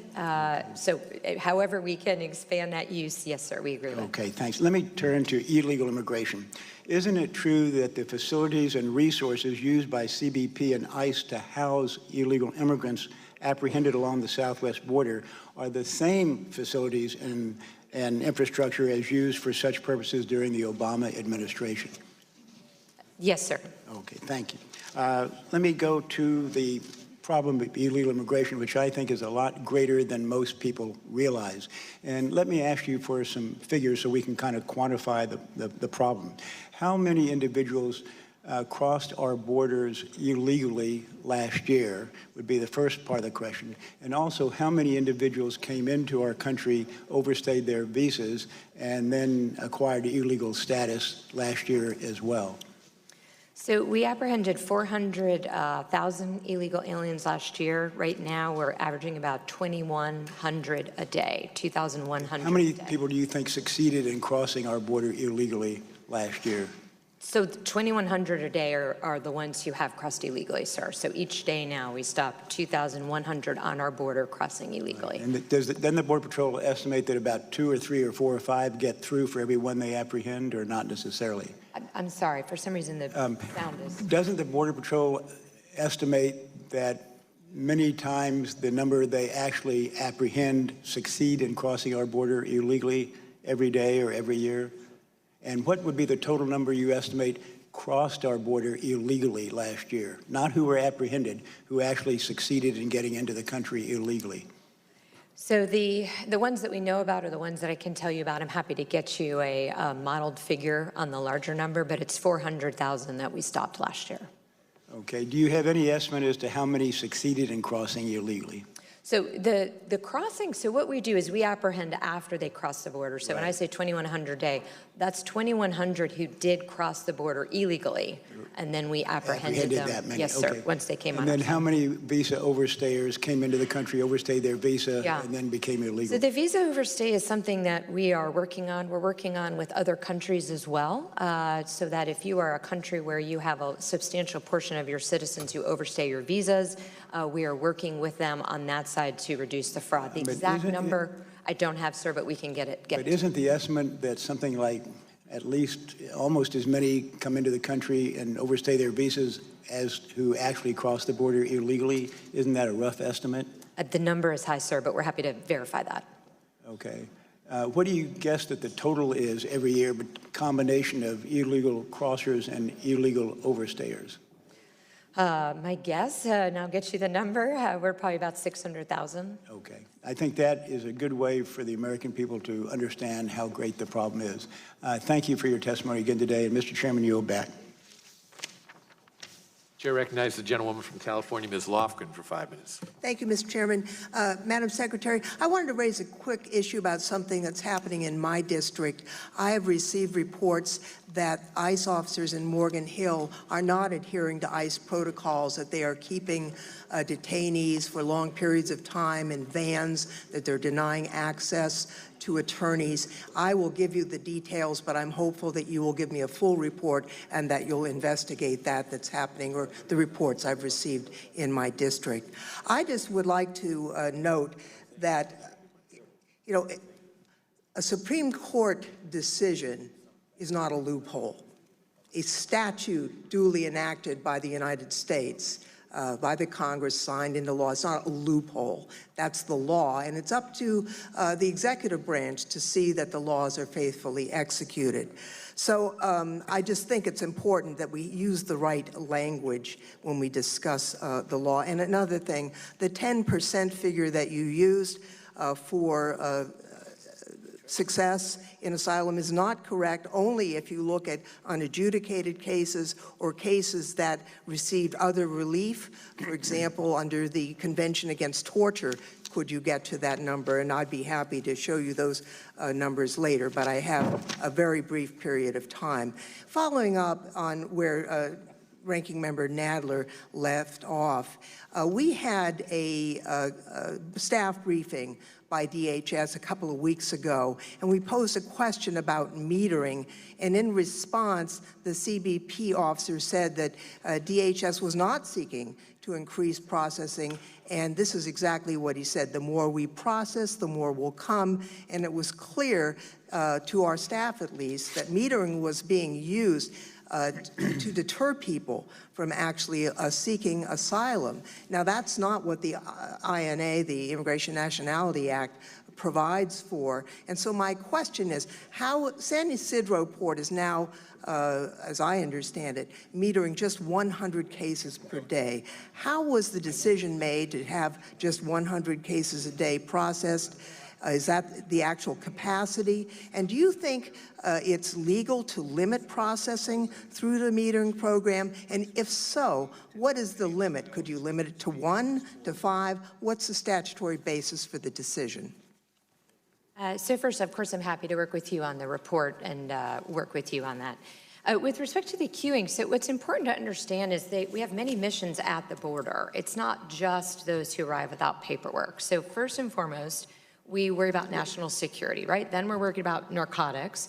We also do trade and commerce. So we. But my specific question is capacity. It's capacity. So we do. So it's only 100 a day that you have the capacity to do for asylum cases. Correct. Is that your testimony? Correct. Okay. I'd love to go further in this, but we're limited to 5 minutes, as you know.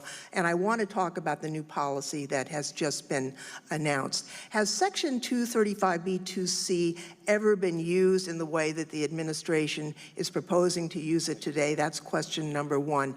Question number two, do you have a legal opinion that states that Section 232BC2 can be used in this way? And finally, if you take a look at the statute, it specifically says that there's an exception, and the exception is in 235B2C is found at 235B1II, specifically exempting asylum claims from that section. Final question, is it the intention of the department to treat unaccompanied child applicants in the same way as the broader asylee population under this new policy? We have been working very closely with the Department of Justice and the Office of Legal Counsel. With respect to the children, we will continue to follow TVPRA. As you know, if an unaccompanied child comes in. So children would be excluded from this? Yes, ma'am, except for Mexicans, which, as you know, is a separate. I understand that. I will just note that we've had many tragedies here, but we just received a report from two of our colleagues, Congressman Gomez and Congresswoman Barragan, who went down to Tijuana and to meet with the asylees. They ended up spending the night on U.S. territory, surrounded by Border Patrol agents who harassed them and the other asylum applicants. They described conditions that were really quite horrendous and very abusive on the part of Border Patrol agents. Now, I wasn't there, but I did receive the testimony of our colleagues. I think it does not paint a favorable picture of an administration that is taking seriously the need to apply our immigration laws. Obviously, we have a problem in Central America. We need to be working with our other partners in the Western Hemisphere to deal with the violence there. It is not preferable to deal with violence at our border, but the law requires, if we fail to do that, we must follow our immigration laws in a careful, thoughtful way, administer it properly, and I think you'll be seen in court, as you know, on this new announcement. Your policy does not adhere to the requirements of the immigration law. If it does, the rest of the immigration law might as well not be written, and that is not a fair reading. The time of the gentlewoman has expired. The Secretary can respond to that if it's a question and she chooses to. I'm happy to understand what your colleagues were discussing. What I can tell you is that the brave men and women of the Border Patrol every single day do their jobs, and they do it with compassion, and they enforce the law. The chair recognizes the gentleman from Ohio, Mr. Shabbat, for 5 minutes. Thank you, Mr. Chairman. And Madam Secretary, let me say, I, for one, appreciate your effort and the administration's effort to finally bring some sanity to our asylum policies that have been exploited and abused for far too long right now. As you know, smugglers oftentimes give the magic words, the folks coming in, whether they're coming in groups or in a caravan. They're told what to say, they say it. As you indicated, they are given a court date, oftentimes disappear into the population. The vast majority never appear for their court dates, and so our laws, as they've been implemented for a long time, have really been a joke. And you're trying to end that, so I commend you for that. Anything you'd like to say in response to that? My only response, sir, is I want to make sure everyone has a clear understanding of how the asylum process is not working. Even when those claim asylum, after that initial screening, 40% never file an application. If they really needed and wanted asylum, they would follow through. 31% never show up for their court date. We have a huge problem with asylum fraud. We need to work together to combat it. Thank you very much for making an effort to do that. Now I'm going to shift gears to something entirely different. I have a theme park in the Warren County portion of my congressional district back in southwestern Ohio that struggled for a number of years to keep up with the seasonal demands, because amusement parks generally are open in the spring through fall, and then they close over the winter. It's a similar story that I'm sure you've heard from many other members about seasonal employers in their districts who are having trouble keeping up with seasonal demands. And they look to the H-2B program oftentimes, and we've discussed that. I know I met with a group of members with yourself some months back,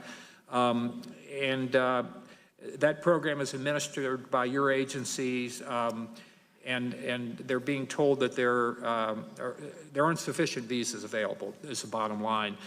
This despite the fact that Congress has given the agency, your agency, the discretion to provide additional visas to address the need.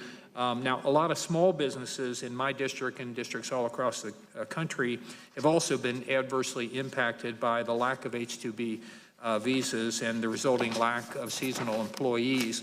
As well as being a member of this committee, I happen to be the chairman of the House Small Business Committee. For now, I'll be the ranking member in the next Congress. That's another story.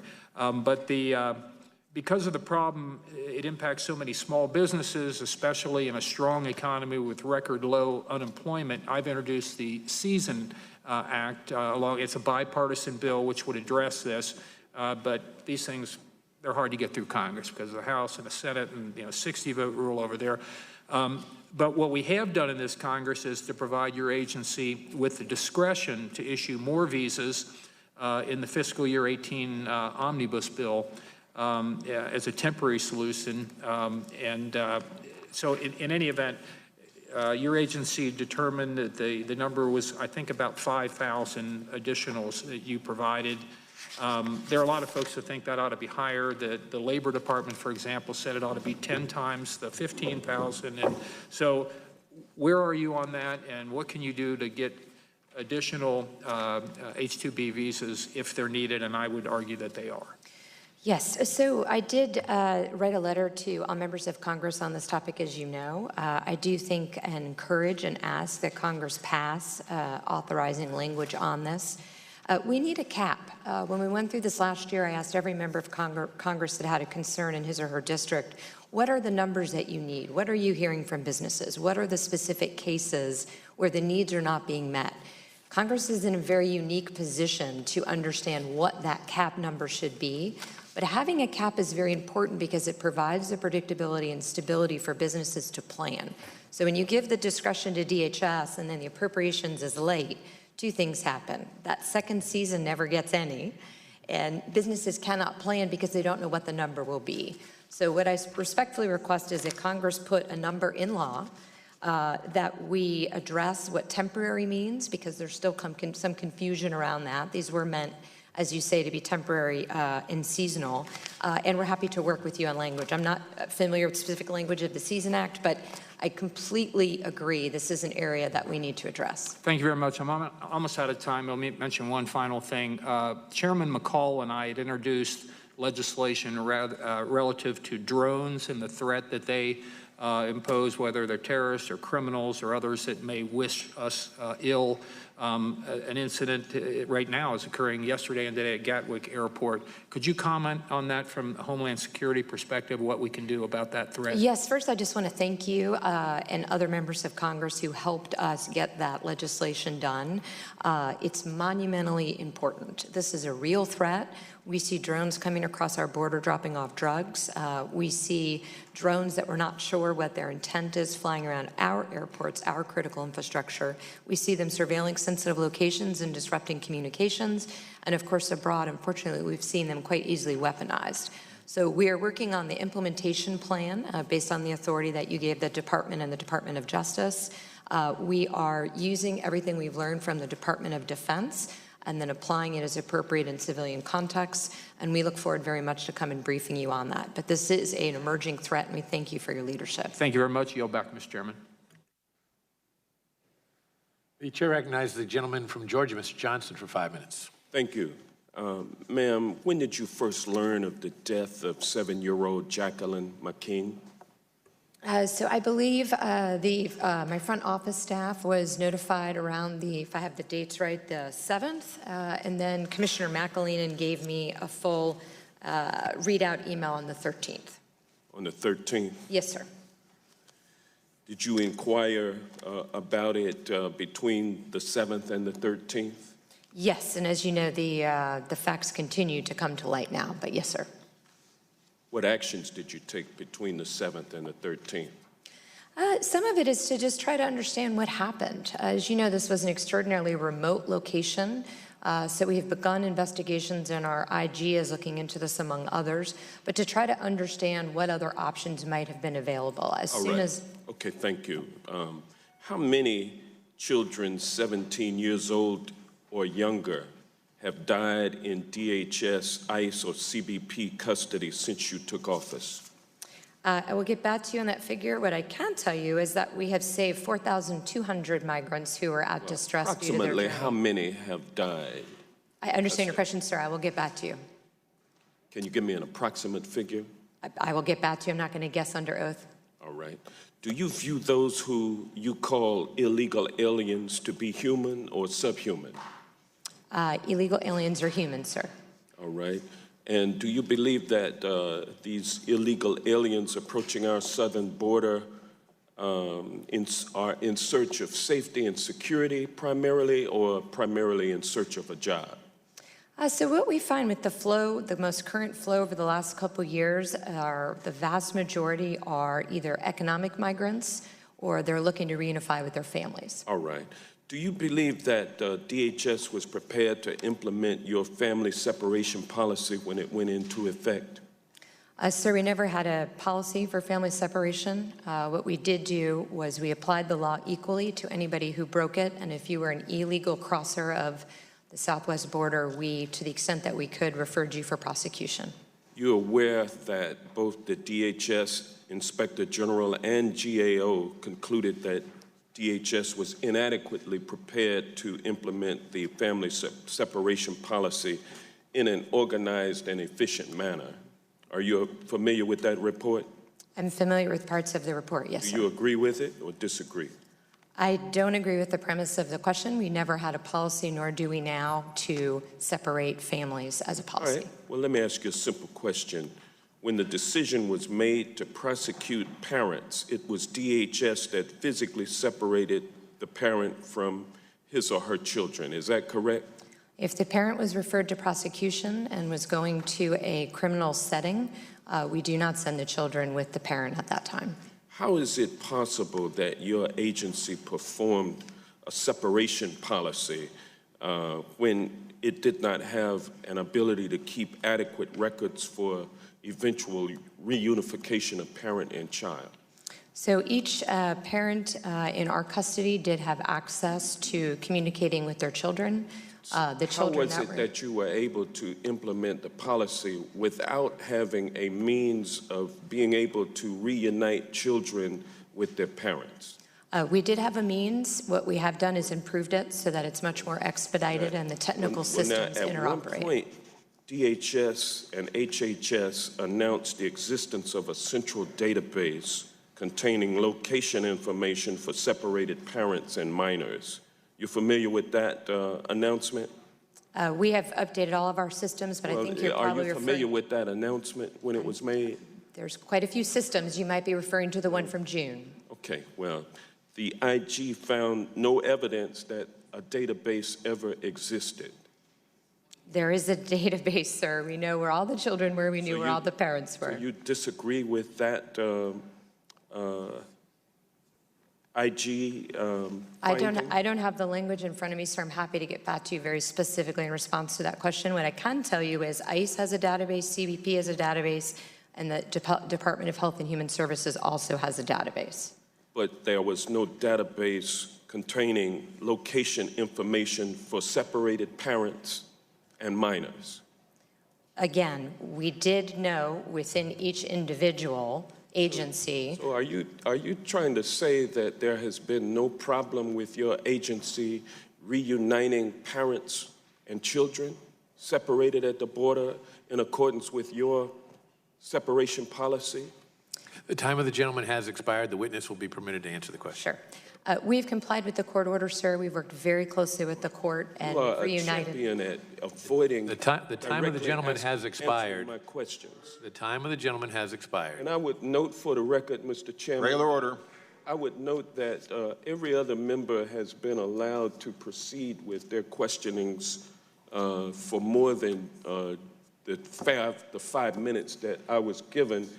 And so I take it as a compliment that the gentleman's time has expired. The chair would just say to the gentleman that that's true of everyone before you except for me, and I'm going to enforce it from now on. We gave you the opportunity to ask a question beyond your time expiring, and we gave Ms. Nielsen the opportunity and to respond. Unfortunately, I was unable to get a specific answer to any of the questions that I asked. Mr. Chairman, I ask unanimous consent that in light of your change in policy that it may not harm Mr. Johnson, I'd ask unanimous consent that it be given an additional minute.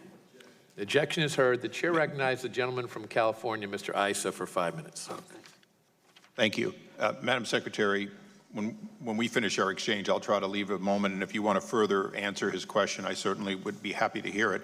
I now ask unanimous consent that the article from Focus magazine, dated 1/27 of 17, be placed in the record. Mr. Chairman, without that objection be made part of the record. This article and so many that have over the years appeared in the Union Tribune, the San Diego paper, deals with the wall that we in San Diego would thank Duncan Hunter Sr. for making sure occurred years and years ago. And I want to note for the record that in San Diego, people periodically come to my office and say, don't build the wall. Not once has anyone said, tear down that wall in San Diego that has saved countless lives. In the case of San Diego, this article, and I'd like you to comment on it and give me your thoughts, shows the drop in mortality, in people dying coming across the border with the advent of that wall that eliminated their essentially coming across and dying. In addition to that, we continue in San Diego with Duncan Hunter's own brother to provide aid to try to help people from dying in the desert. So I want you to, for a moment, just tell us about what the border wall means, where it is in place from a standpoint of safety for people like the late Brian Terry, who was gunned down in an area that didn't have a fence, or what it means for potential undocumented aliens coming into the country, their lives. Yes, sir. So as you know, in San Diego and Yuma, to use two examples, once we had a wall up, the flow of illegal aliens dropped by 95%. It's extraordinarily significant walls work. The reason they're important is because as Secretary of Homeland Security, I want to be able to assure the American people that we know who is coming into our country. If they come in illegally, I don't know who they are. So the idea of having folks go to a port of entry and having impedance and denial as part of a wall system is to ensure that that flow is safe and orderly. What I can tell you is we stopped 3,000 special interest aliens at the border last year. We stopped 10 known and suspected terrorists from attempting to travel to the United States each year. As I already mentioned, we have 600 criminals just in this one caravan flow. So it's very important that we have impedance and denial that drives the flow to a safe and orderly process so that we can understand who they are and we can effectively process claims. And it's fair to say that San Diego is the busiest land border anywhere in the world, correct? San Ysidro is very busy, yes, sir. Okay, so busiest port, land port for both people and goods coming in back and forth, a wall in place for 2 decades or more, and a lowering of loss of life and better order. That's the record of that military-built fence/wall at the border under this Congress over a period of many years. Yes, it also facilitates legal trade and travel. I mean, that is the goal of that border as well, to facilitate legal trade and travel. The wall allows us to do that. Well, I'm very proud of the border trade in San Diego and what it's done for the economies on both sides. And I do consider that fence/wall critical because it has allowed us to make the case for more border trade and more people passing legally through the border. I want to go to one more thing that's been brought up by my Democratic friends many, many times. Your authority is broad. I see you have a detailee, or I'm sorry, one of your aides from the Coast Guard. You have law enforcement in addition to border in which you're dealing with Americans every day, not undocumented people, but Americans, right? U.S. citizens. Can you explain to me why my friends on the other side of the aisle want you to treat people who are not Americans, unknown, accompanied by a minor child that is unknown at that moment as to whether it's actually their family member, why we should treat them in the case of an arrest different than you would somebody that was caught and arrested, let's say, in a boat sitting off of Florida's coast, legal, a legal American citizen, or somebody that's apprehended in an airport, or somebody else under your administration who is an American who's arrested similarly with a minor child. Why should we, in fact, allow them to not be treated exactly the same as we do Americans when arrested under your authority? Sir, I cannot opine on what others might say. What I can assure you is that the men and women of the Department of Homeland Security are committed to enforcing the laws as passed by Congress. We are the largest federal law enforcement agency. But if you arrest an American at an airport and they've got a child with them and they've committed a crime, they are routinely split up, yes, even sir, though they're are. U.S. citizens. Why would we treat a non-citizen differently than we do a U.S. citizen?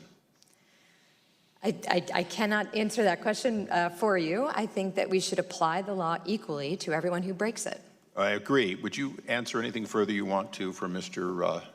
Johnson, please? I'm fine, thank you. Thank you. I yield back. Chair recognizes the gentleman from Illinois, Mr. Gutierrez, for 5 minutes.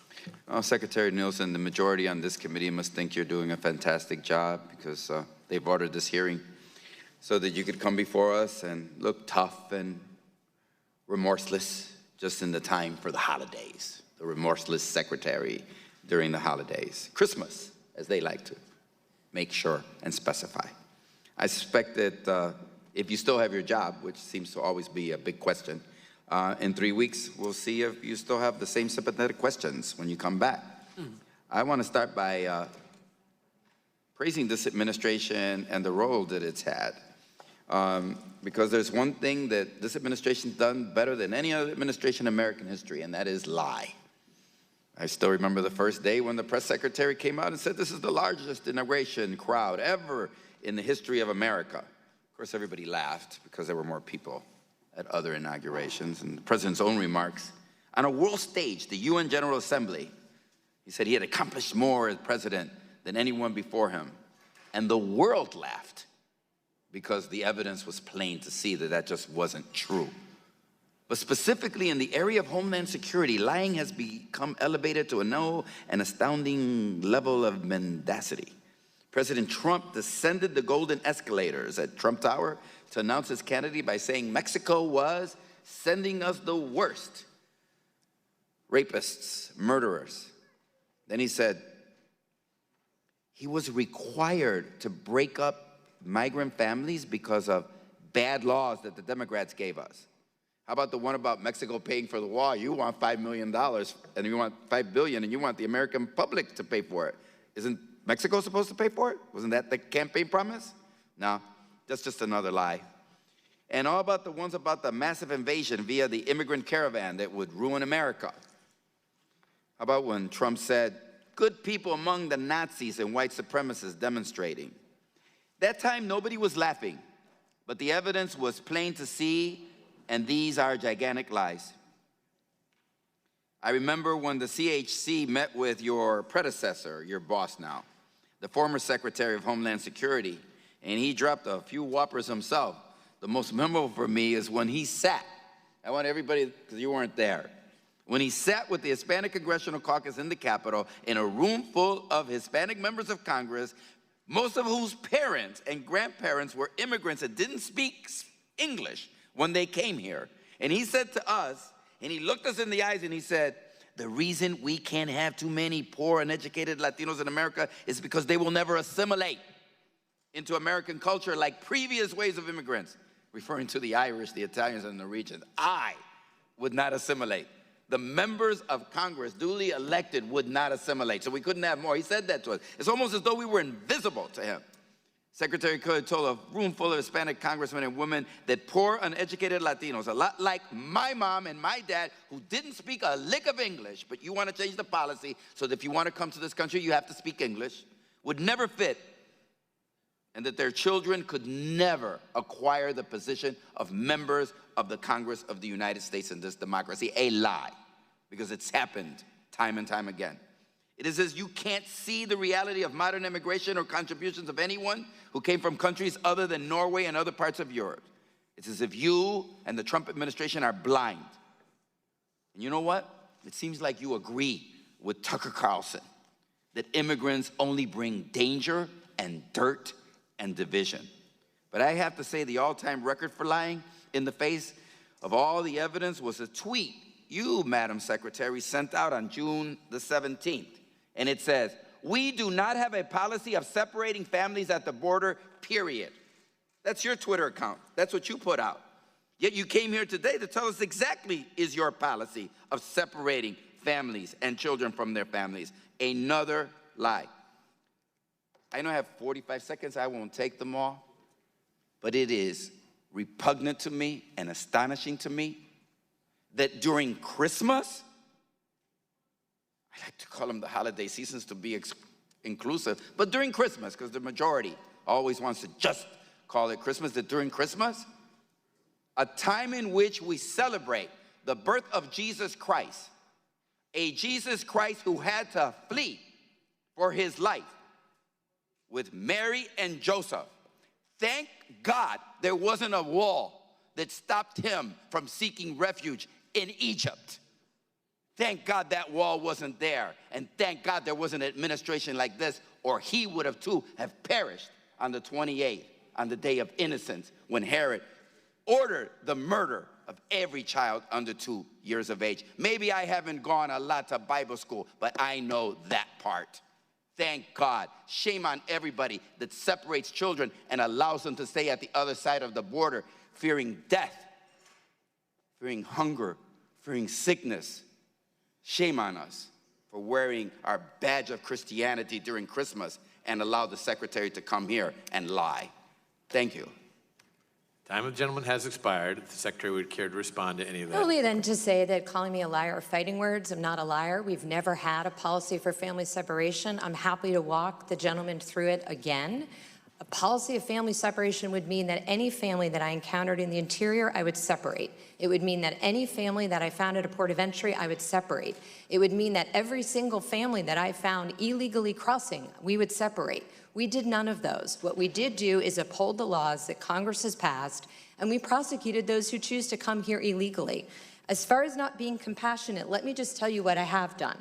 And of course, he couldn't be bothered to stay, so I'm happy to tell the rest of the committee.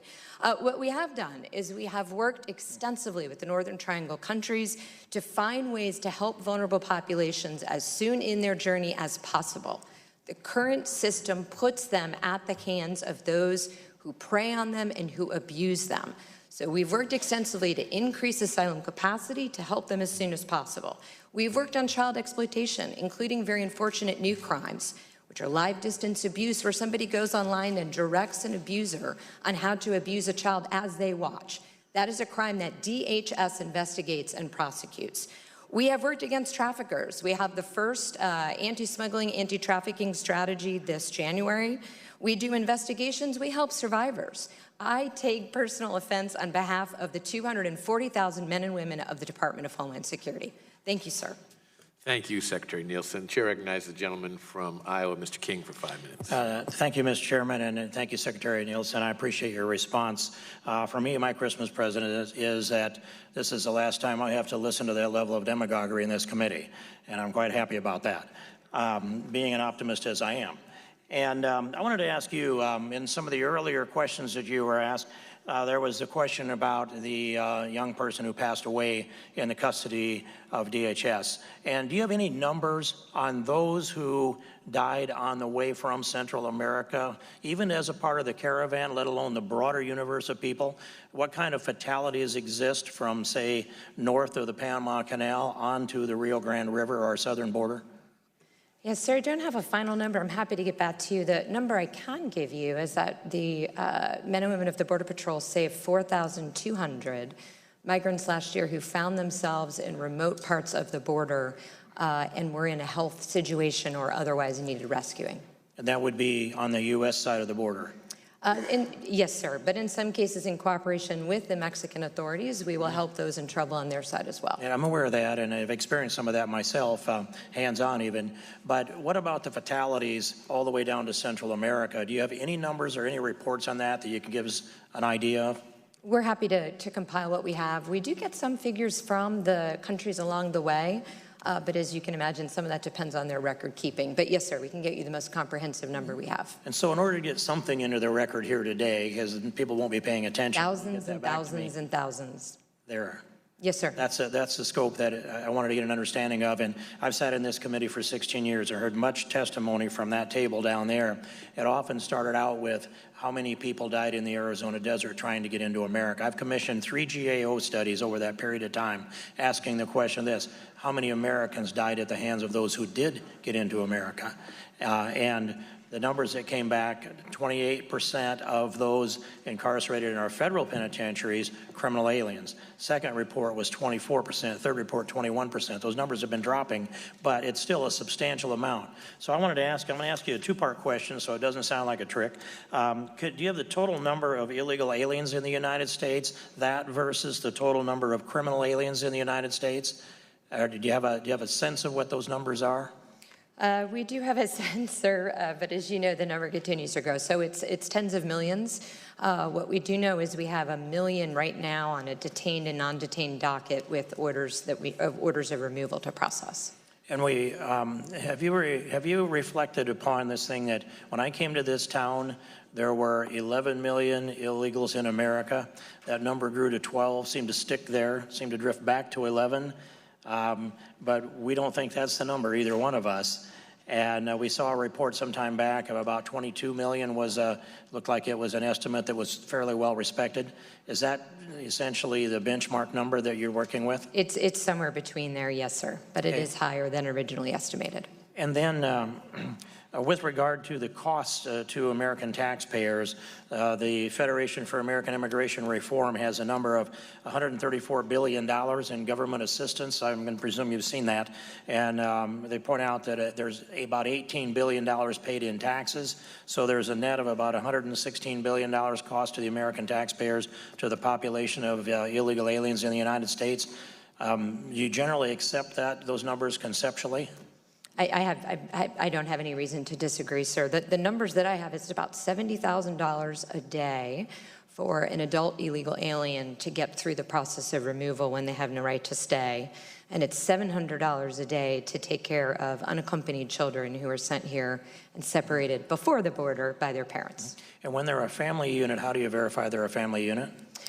So we work with the consulates, actually. In some cases with the consulates and with permission, we'll use biometrics. We, of course, begin with an interview of the adults, but we use all the facts that we have to assure that there is a familiar relationship. Those biometrics would be what kind of biometrics?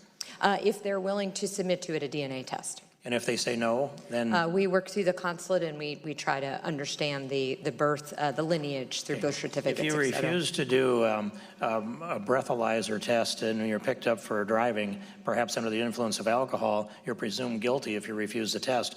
Do we have any tool like that? If they refuse a DNA test, a little swipe of the gums? We do not have that presumption right now, sir. But I would support something like that just in case for future reference. And if I could provide for you a cheaper method for DNA testing that's quicker and more precise, is that something that the department would be interested in? Yes, in conjunction with HHS, because as you know, they have the children eventually. Right. Yes, sir. And that's something I do intend to follow up on. I'm watching my clock run down here. I'd love to have another 10 minutes, but I'm going to yield back and thank you for your service to our country. Thank you, sir. The chair recognizes the gentlewoman from Texas, Ms. Jackson Lee, for 5 minutes.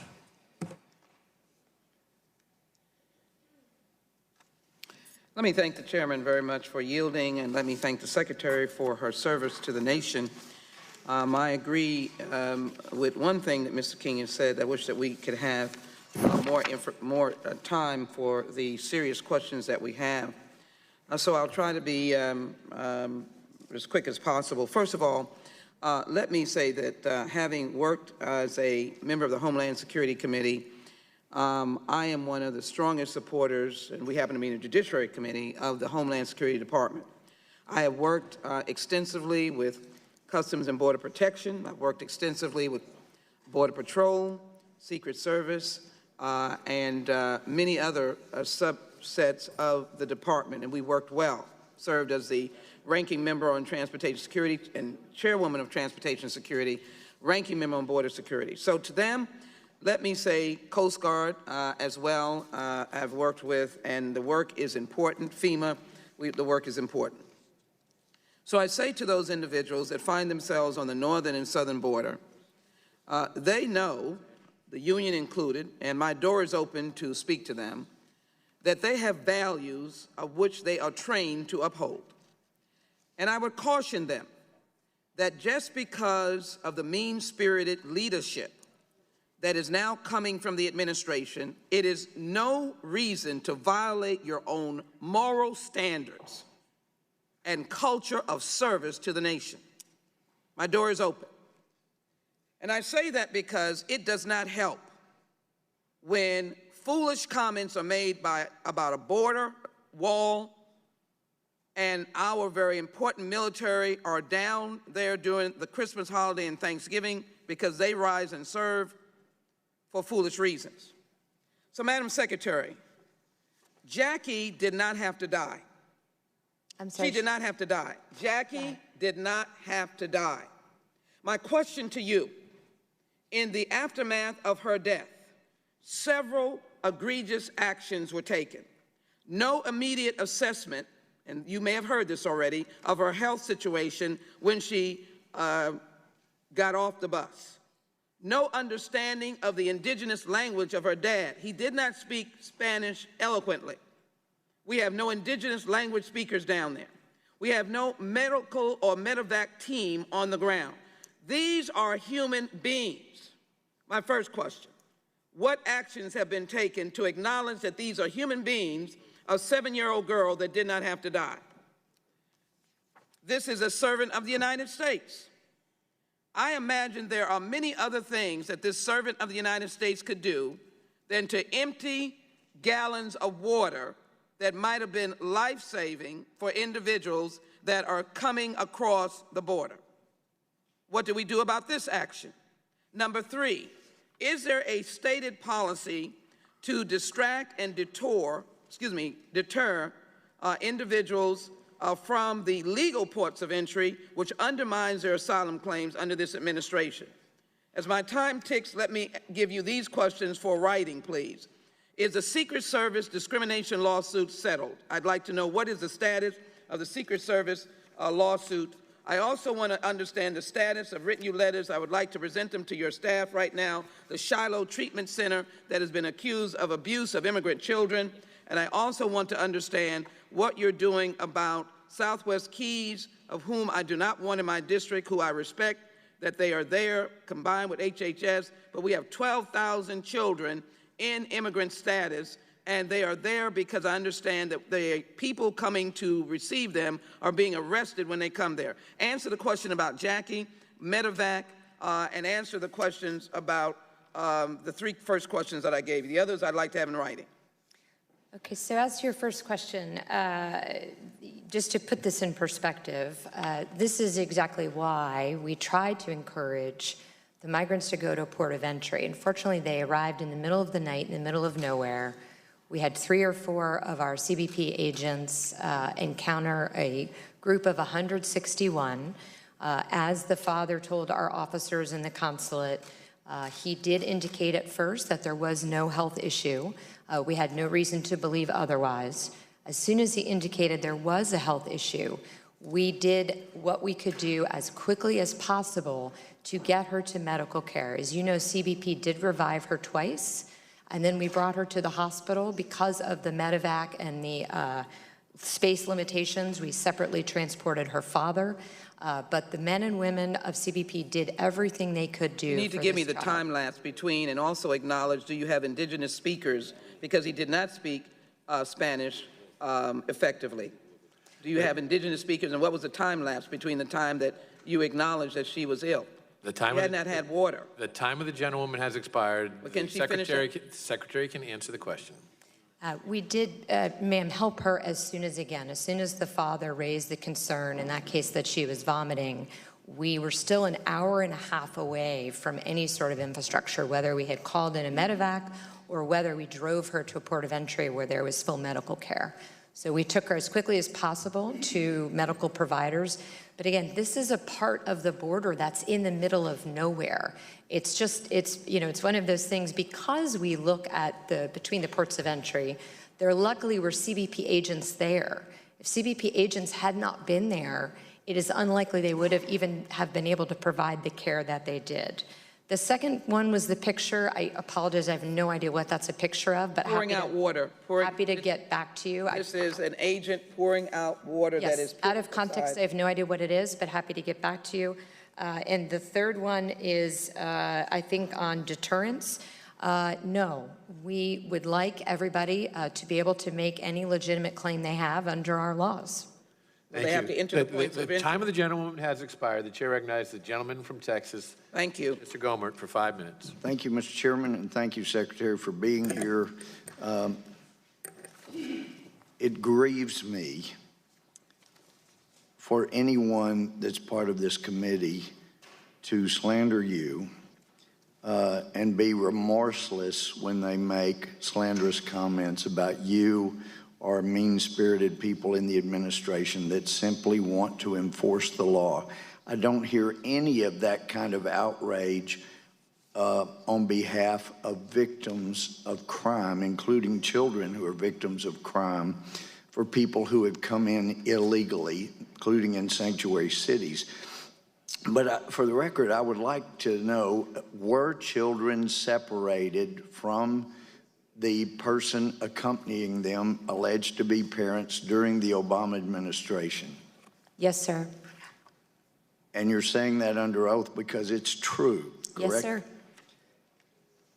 And on behalf of, someone who knows, I'm always glad to fill in the gaps in people's knowledge or ignorance in a particular area.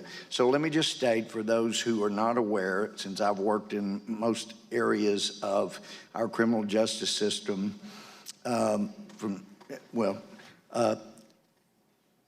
parents are separated from children every single day of every year, year after year, when a parent, when there's probable cause to believe a parent has committed a crime. I've signed countless warrants. Judges all over the country do it every day, and parents who have probable cause they committed a crime are separated from their children, and those are usually U.S. citizens. It's what happens when a parent is believed to have committed a crime. Mueller did it, and I know he's a hero to some folks around here. He did it to Manafort, separated him from his two beautiful children. It happens. Now, you mentioned that asylum is actually only found to be appropriate in about 10%, is that right, of the people that claim asylum? Yes, sir. And for my colleague who left, if Mary and Joseph were trying to come into the United States under the situation that existed, and King Herod was trying to kill everybody under 2, wouldn't they be eligible for asylum in the United States? Yes. Yeah, so he can scratch that from his concerns. They get into the United States. Have children been found to be in the custody of people who were not only not their parents, but who were child predators? Yes, sir. And that's a fact, isn't it? That's a fact. And that's one of your concerns when you separate children, when you're not sure if this is a predator or a parent, or in some cases a parent predator, correct? Yes, sir. There's 3 instances, long-standing practice, when an adult accompanying a child is a threat to that child, as you're describing. When the parent accompanying the child is not a parent at all, there's no familiar relationship. And then if the parent has committed a crime and needs to be taken to a criminal setting, we're not going to bring the child with that parent to jail. And I can tell you, as a witness, I have been on the border in southwest of McAllen at 2, 3 in the morning with a long line of people being questioned from the other end when people were trying to decide which one of them was going to take custody of a little child and claim that child as their own. There was no way to know who that child really belonged to, and I sympathize with the efforts of trying to figure that out and appreciate what you're trying to do. It's amazing, though, you said if someone is detained as claiming asylum, they get a decision within 40 days on average. If they're not detained, do you say over 1,200 days? 1,300. 1,300 days. Would it help, and I realize the immigration judges are under control of DOJ, but Jeff Sessions has mentioned he thought we ought to get those judges right there on the border where people get an immediate hearing. Would that be something that would be helpful to DHS and to you're being even more considerate than you already are for those coming across illegally? Yes, sir. So that's something we've been working on with now Acting Attorney General Whitaker. We used to call them port courts, but the concept is to either have the judges right there or to provide civets capability so that we don't lose time in transporting, that we're able to immediately adjudicate the claim. Okay, and just so it's not thankless, thank you for your service. The chair recognizes the gentleman from Tennessee, Mr. Cohen, for 5 minutes. Thank you, Mr. Chairman. Madam Secretary, I've supported a procedure for having our troops in Syria and removed from Syria, which we have not engaged in.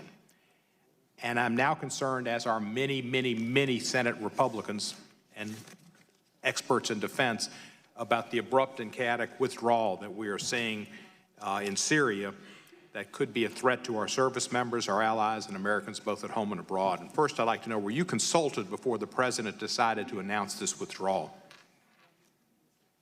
No, sir, I was not as the Secretary of Homeland Security, no. To your knowledge, were members of the NSC consulted before he decided to announce his withdrawal? That's my understanding, sir. So your understanding that they were or were not? My understanding is they were. They were. Do you know who he consulted and when? I don't, sir. You'd have to, if I could, I'd love to defer you to the White House or the Department of Defense. Do you have any reason to believe ISIS has been defeated and no longer poses a threat to America? We have had extensive successes, you know, in removing their physical caliphate in Syria. But of course, we continue, from my perspective and my portfolio, we continue to worry about those who might be inspired. Let me ask you about hate crimes in America. According to the FBI reporting, hate crimes increased by 17% last year. Almost 60% of over 7,100 hate crimes reported were motivated by race or ethnicity. Anti-Semitic hate crimes rose by 27%. We've seen the President make statements such as there were fine people on each side in Charlottesville when there were Klansmen and neo-Nazis demonstrating, protesting, and screaming, "Jews will not take our jobs," and "blood and soil."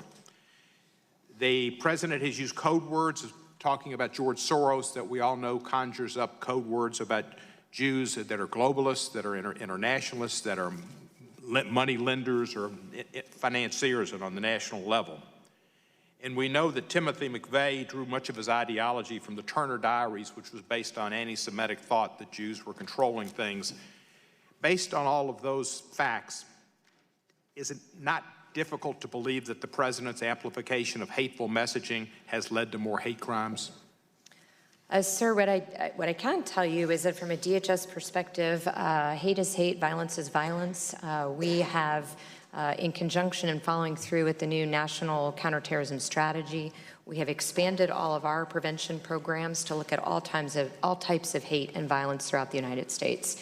We work very closely with religious communities, but frankly, this needs a full holistic approach, and that's what we're looking to do. So there's the prevention programs, there's the awareness, there's the response, there's the engagement, but it has to be comprehensive because we cannot stand for any type of violence. And does part of that comprehensive approach maybe go to Melania Trump's anti-bullying campaign? And would not America be a more tolerant and less hateful and less hate-inspired crimes occur if the President did not advocate cops grabbing people and beating them up and advocating violence oftentimes like lock her up or get that one and hit them in the head?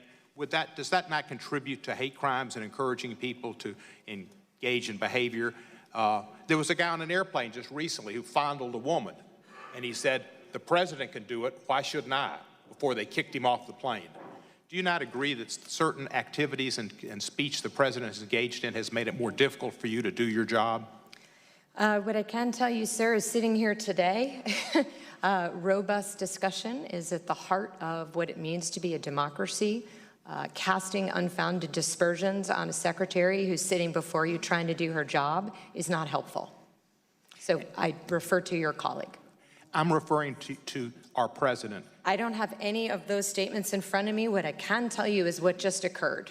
You heard the President say that there were fine people on each side when neo-Nazis and Klansmen marched and said, "Jews will not take our jobs," and blood and soil. Sir, what I can tell you is hate, violence is violence. At our department, we are looking to counter and prevent. And let me ask you this. Shortly after the Dallas police shooting by a lone sniper, DHS and the FBI circulated emails saying that there was a threat of black supremacist extremists attempting to violently co-opt the upcoming conventions. However, other government documents take a different approach when assessing the threat of white supremacist groups. Can you explain to this committee why the administration takes a different approach to persons of color, like Black Lives Matter, than it does to white supremacists, neo-Nazis, and Klansmen with a well-documented history of violence and hatred and death and killings of Americans? We do not take a different approach at DHS. Hate is hate, violence is violent. Our programs are comprehensive. Thank you, ma'am. I yield back. The chair recognizes the gentleman from Pennsylvania, Mr. Marino, for 5 minutes. Thank you, Chairman. Madam Secretary, thank you for being here. Thank you for giving succinct, direct answers. I appreciate that. Thank you for your service. When I was a district attorney and a U.S. attorney, when we arrested people for violence, for drugs, for breaking the law, many of them had children. And we had to make sure that that person was arrested, and we made sure that those children were put in a safe, healthy place, like you have been doing. We didn't let the person go because they had children. That's absurd.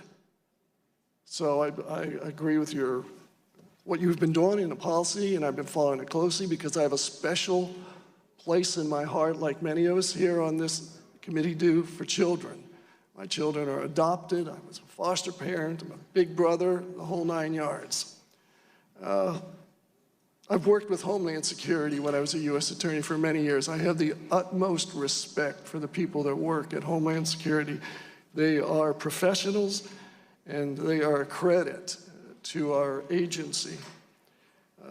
I'm embarrassed by the performance that was done here a little bit ago that was called you a liar, and that you were not remorseful and you were unsympathetic. It's just, it's uncalled for, it's ungentlemanly, and it's nothing more than grandstanding. Most of us do not act that way. So I apologize for that behavior. It's nothing more than playing up to the cameras that are here in this room. One of my best, closest friends on the other side, Karen Bass, and I spend a lot of time working with children in foster care and adoptions, and we're going to continue to do that. Just please make sure that Homeland Security people continue to follow the rules, to do what they can to provide health care and feed and protect these children. But we cannot continue to let people into this country without knowing who's coming into the country. Again, as a prosecutor, I prosecuted terrorists, and I know how they got into this country, and we prevented a great deal from occurring. That I wish we could tell the American people, but there are just certain things law enforcement cannot divulge. And I'm sure that's the same thing that happens in Homeland Security. I'm not going to hold pictures up here of somebody dumping something that we have no idea what it is. I'm not going to pay too much attention to, well, I heard this or someone told me that. I deal in facts as a prosecutor. What I do want to ask you is, what can we do here in Congress to make sure that you have the tools, and please don't hesitate to tell us what tools you need to continue to secure the borders, protect people who are in this country, Americans who are here legally, and by the same token, have a process whereby we can have individuals who want to come into this country legally. We do it in, hopefully, a more efficient and effective manner. Yes, sir. So again, the goals here are to have a safe and orderly flow. The goal is to protect those who are seeking asylum. It cannot be that the way that we do that is we force them to pay a smuggler and trafficker and put themselves at risk. So I will continue to work with the Northern Triangle countries, with Mexico, to help vulnerable populations as soon as possible. From Congress, I would ask for wall. We need wall. We also need to change some of the outdated laws to reflect the current flow. Could I ask you to, when you say wall, explain to the American people what that means, because of I know the high-tech systems that we're attempting to implement as well. Yes. So it's a wall system. It's a physical infrastructure, physical barrier, but as you say, it also is very important that it goes hand in hand with the technology and the personnel. So the second request was going to be for personnel. We do need additional folks within CBP, ICE, and USCIS that will help us ensure that this flow is processed as quickly as possible and also in a safe and orderly way. And there's lots of other things we can go into the Homeland. But the last one is to change the laws so that they reflect the current flow. For example, back when TVPRA was passed, the vast majority of migrants were Mexican. Now that is no longer true. So to treat a child from Mexico differently than a child from other countries no longer makes sense. They need to apply equally. We need to be able to protect them the same. Thank you. I yield back. Sure, thanks, gentlemen. Recognize the gentlewoman from California, Ms. Bass, for 5 minutes. Thank you, Mr. Chair. And let me follow with my colleague, Mr. Marino. As he mentioned, the two of us have worked for many years to improve our nation's child welfare system. And I mean, no disrespect to you, but I do want to focus my questions on that. And I went to the border. I spent time in McAllen, and I met with a number of families who had had their children separated from them. Some of the families were told that they were just going to go to a court hearing and they would have their kids afterwards, and then they found out they didn't. So one of the things that I wanted to ask you is, what would make a parent ineligible to receive their child back? When I asked that of the border agents, they gave me an example of a parent who had been convicted of a DUI, and that made that parent then ineligible to have their children returned to them. So I wanted to know if you could give me examples of when a parent would be ineligible to have their children returned. So the suitability determinations under the law are actually made by the Department of Health and Human Services. I know what they look at is whether or not a other potential sponsor could be a threat in any way to the child. No, but this is reunification with a parent who is there, not a sponsor.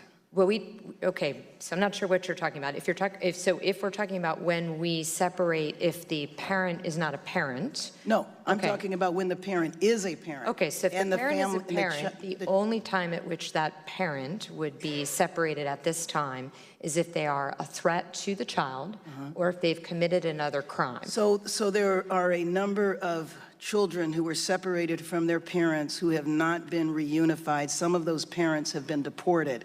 And their families were told, the lucky ones that know where the child is, was told that they then are responsible for the costs of flying the child back to the home country. Is that still true? Every parent who was deported did have the option to bring their child or children with them. And in every case... So these were the children that were separated? Yes, ma'am. I mean? Every parent had the choice to bring the child back with them when they were removed. The ones who did not bring the children with them made the choice not to have the child accompany them. And so I do have to say, in all honesty, I have a difficulty believing that a parent would just say, leave the child there. But we know of cases where the parent has not does not know where the child is because the child has been separated, or has been told that they have to bear the costs of reunification. If you're not aware of it, it's fine. I'm just asking you. No, I appreciate it. On the cost, I'll get right back to you, but I would just direct you to the Miss L case. So in great detail, it does give the numbers of the parents who chose to leave their children in the United States, did not want them removed with them. So let me get you the exact numbers, but that's all in the Miss L case. With respect to the transportation costs for those who might then have decided they do in fact want their children with them, I will get back to you on that. So we also have been told, and when I was at the border saw this, that if you are not a biological mother or father, but a grandmother, an aunt, or an uncle, that is not considered family and that those children were separated.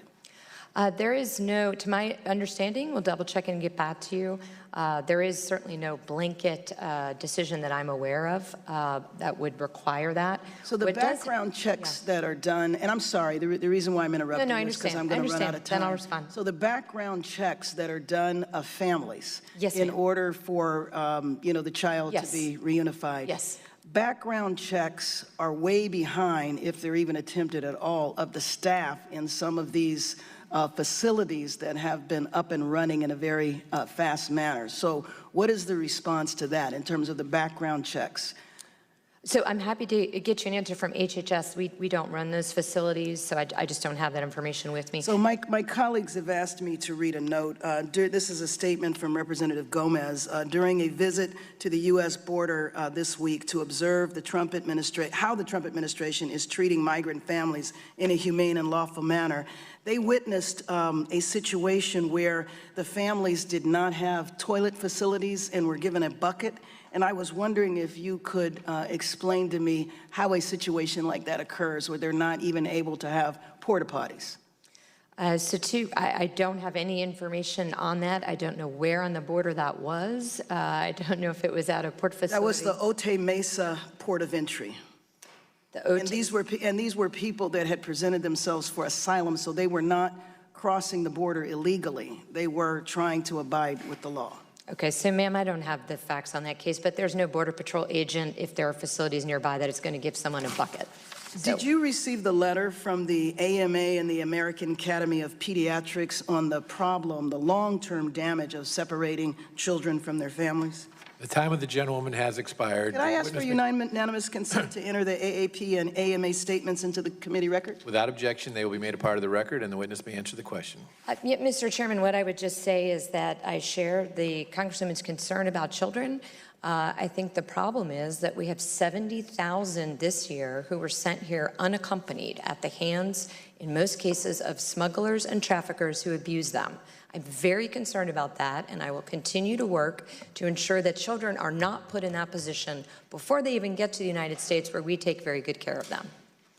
The chair recognizes the gentleman from Florida, Mr. Gates, for 5 minutes. Thank you, Mr. Chairman. And Madam Secretary, I think you're doing a great job in very difficult circumstances, because as a country, we have not extinguished the magnets that draw people across our border illegally, and that we go and task you with the obligation of securing a border without the adequate resources, without the adequate physical infrastructure, and then under protocols that at times are very difficult to execute. If you tell people that if they show up with kids, they're going to be treated less harshly, then more people are going to show up with kids.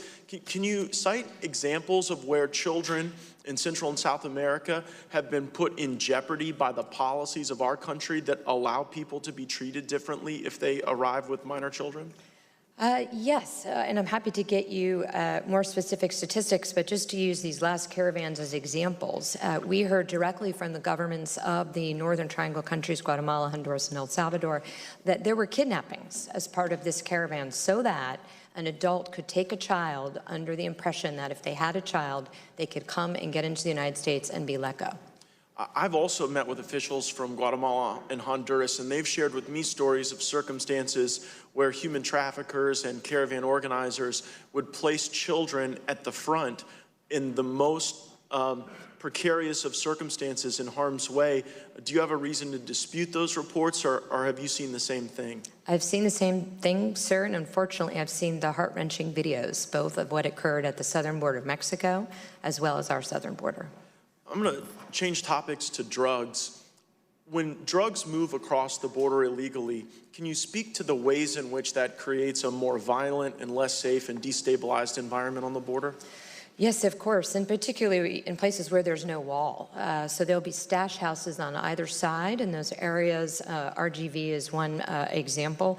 There's a tremendous amount of increased violence because of the criminal activity that goes hand in hand with the distribution of drugs. So it would seem if the movement of drugs across our border contributes to violence and destabilization, we would want less of that activity occurring. I would cite an IG report on the Customs and Border Protection that says that during 2017, there were 857,888 pounds of marijuana seized. Do you have any reason to disagree with that assessment? Yes, I don't have a reason to dispute that number. And actually, that sounds pretty large. That's actually about the same weight as 2 statues of liberty. And I was surprised that that's actually a number that's down from 2005, it's actually down 336,539 pounds. And so is it accurate in your assessment that the amount of marijuana that we're seizing at the border has reduced rather significantly since 2005? Marijuana has gone down. We do see increases in fentanyl through the mail, as you know, from China. I'm focusing yes, specifically marijuana has gone down, on yes. cannabis, and that same IG report that reviewed the work of your agency concluded the decrease, and I'm quoting directly here, the decrease in marijuana seizures correlates to the decrease in demand since the legalization of marijuana in states in the U.S. Do you agree or disagree with that assessment? I just haven't seen it, sir. So what I can tell you is other drugs have gone up. Yeah, no, but my question is, do you, as you sit before us, do you have a basis to disagree with the Inspector General's assessment that the decrease in marijuana being seized is a consequence of state-based decisions to legalize medical cannabis? The demand is down, the flow is down. I'm happy to look at specifically what he said. And Mr. Chairman, I ask unanimous consent to also include in the record a Cato Institute report that says specifically state-level marijuana legalization has undercut the demand for illegal Mexican marijuana. Without objection, be made a part of the record. And so if smuggling drugs across the border leads to violence and instability, and if states legalizing medical cannabis reduces the demand and reduces the likelihood that illegal Mexican marijuana will come into our country, does the Department of Homeland Security have a viewpoint on whether or not the federal government ought to use our extreme powers to crush legal medical cannabis laws in our several states?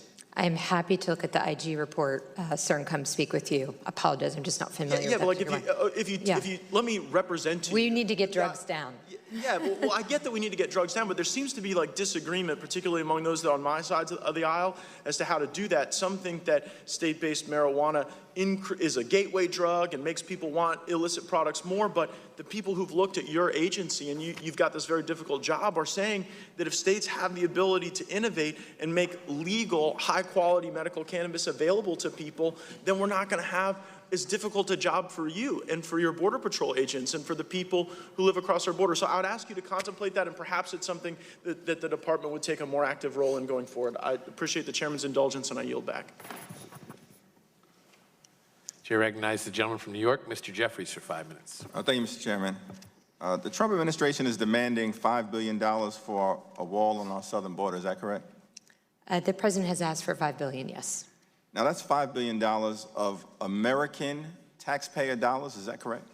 He has asked for a $5 billion appropriation, yes. Right. Now, a government shutdown is a serious thing, true?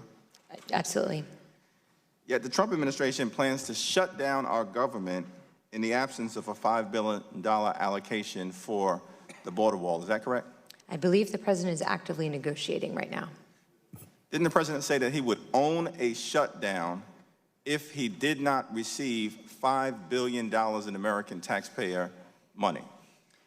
Again, I've been here this morning. I understand there's been a lot of activity since the passage last evening, but what I understand your question, and what I would say is he is committed to getting $5 billion. Okay, it was just a yes or no question, and I think it played out before the American people and the world.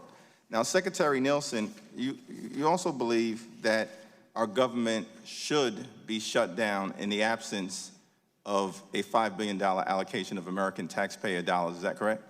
I've never said that, no, sir. I think that we need border security and we need a wall, and we need to find a way to fund the wall. So you disagree with the president's position? No, sir. I think he is continuing to negotiate. He has said that he will get the money one way or another, and he is looking at a variety of ways to do that, as I understand. The president has repeatedly stated that Mexico would pay for the wall. Is that correct? He has said that. So I guess I'm confused. If Mexico is going to pay for the border wall, why is the Trump administration and your Department of Homeland Security petitioning Congress for $5 billion in American taxpayer money to pay for that same wall? All I can tell you from my perspective is why we need a wall, how much wall we need, and where we're going to build it. But you're the Secretary of Homeland Security, and it's your department that is asking the American taxpayer for $5 billion to pay for a wall that you just acknowledged President Trump has said Mexico would pay for? I'm confused. Can you help me? Yeah, I think maybe help my constituents through that I confusion? think most recently what the president has said is that border security remains national security, and he is looking at every way possible to fund the wall that we need. What I do is I tell him where we need wall, how much we need, how we're going to build it, what the operational constraints are, et cetera. Now, you've had a change of position as it relates to the wall, is that correct? I have. Have you had a change of position as it relates to your support for a wall? Don't believe so, no. Okay, so I believe that you testified during your Senate confirmation hearings on November 8th of 2017, is that right? I testified around that time. Right. And that testimony was given under oath, is that right? Believe so. So I think during your confirmation hearing, you stated that it was not your plan to, quote, build a wall from sea to shining sea on our southern border, correct? Sir, that has not changed. The president has said the same. That is not our plan. We don't need it everywhere. In some places, the environmental factors are such that they provide their own impedance and denial, so a physical infrastructure is not necessary there. Okay. Let me just say in the time that I've got remaining, switching topics, what is happening on the southern border is, as it relates to children and vulnerable parents and people who are fleeing incredibly rough conditions, particularly from Central America and Northern Triangle countries, which are amongst some of the most violent in the world, is unconscionable, it's un-American, it's unacceptable. We are a nation of immigrants, a gorgeous mosaic of people from throughout the world. We are black, we are white, we are Latino, we are Asian, we are Native American, we are Jewish, we are Muslim, we are Christian, we're young, we're old, we're gay, we're straight, we're citizens, we're dreamers. Consistent with the founding of this country, out of many, we are one. And I just want to make clear that notwithstanding whatever xenophobic behavior has been coming out of Washington over the last 2 years, our diversity is a strength, it is not a weakness, and on January 3rd, everything will change. I yield back. Mr. Chairman, I would just say again, that is why the best way to address this problem is to help those vulnerable populations as soon as possible. So we've worked extensively with Mexico and the Northern Triangle countries. As you know, Mexico is now offering asylum. They're offering work permits. It should not be that if you do have a fear that you have to travel thousands and thousands and thousands of miles to get somebody to help you.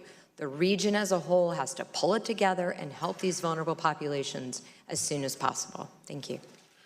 Thank you. And the chair recognizes the gentleman from Arizona, Mr. Biggs, for 5 minutes.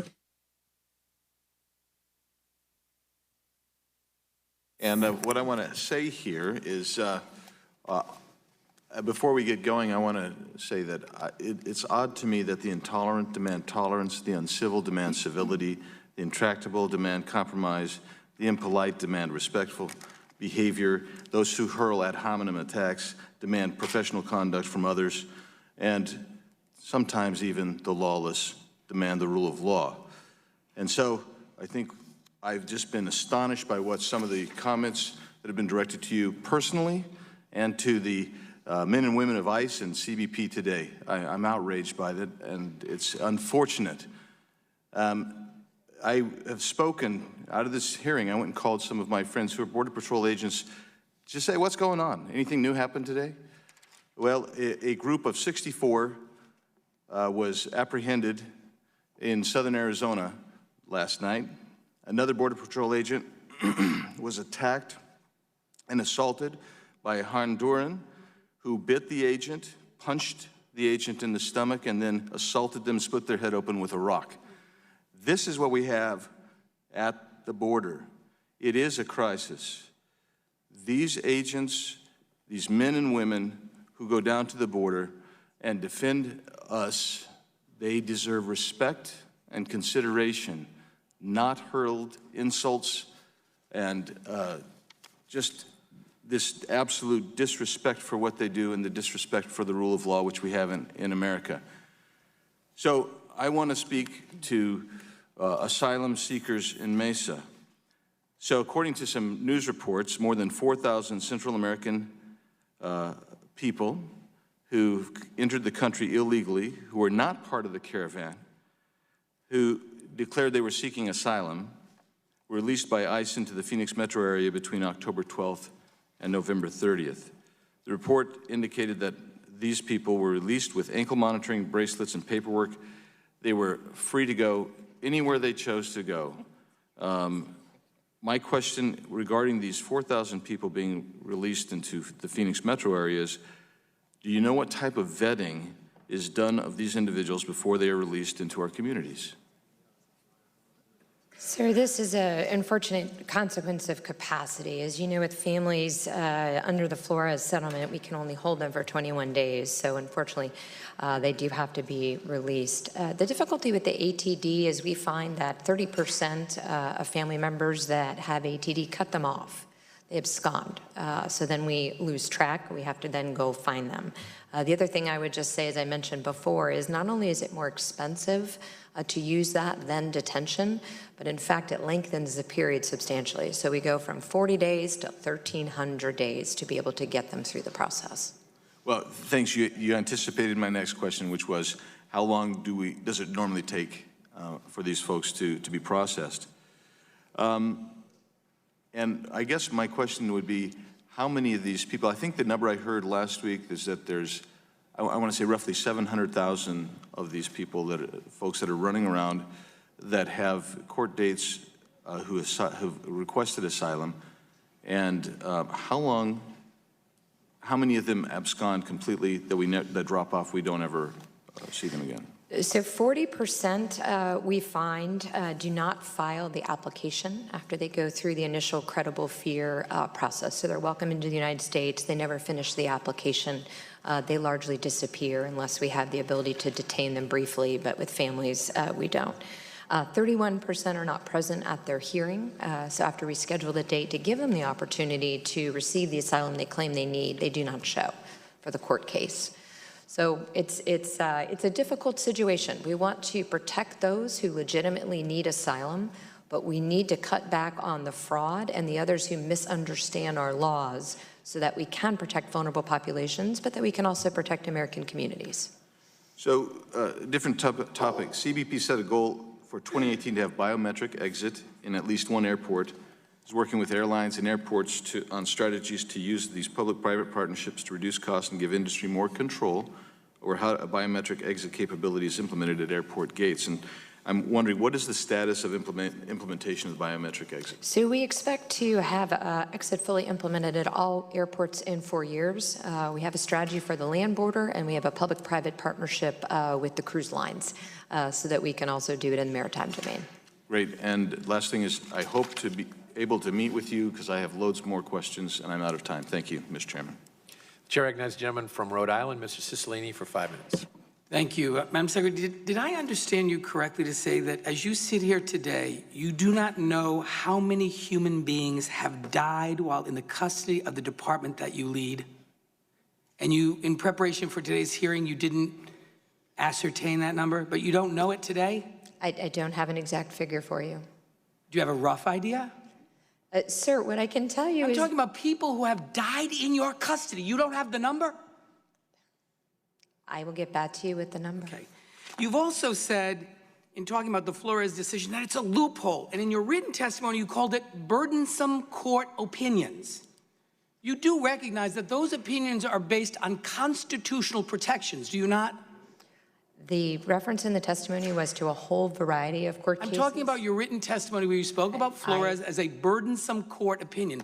Those may impose some burdens on you because the Constitution protects liberty and puts limitations on when the government can detain people. Sir, the Constitution does not say that families can only be detained for 20 days. That's what the Flores decision says, and it's based on the Constitution. Is it not? And it's a law that you're required to follow.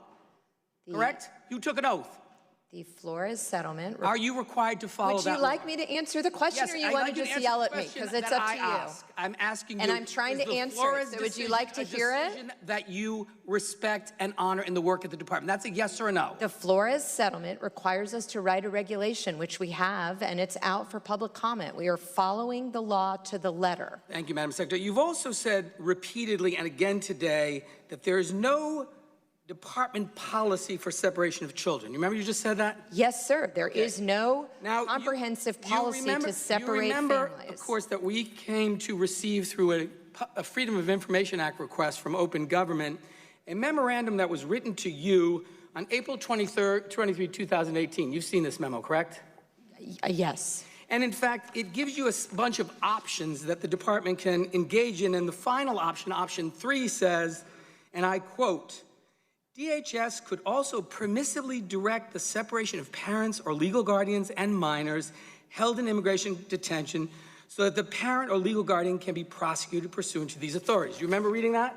We have the authority to do that, yes. That would be child and it goes on to say zero tolerance. This is that president used that term, zero tolerance, right? Do you remember reviewing that? I do, but you're confusing a variety of topics, which I'm happy to walk you through. And then in the memo, they ask someone, I assume it's the secretary, to pick one of the options.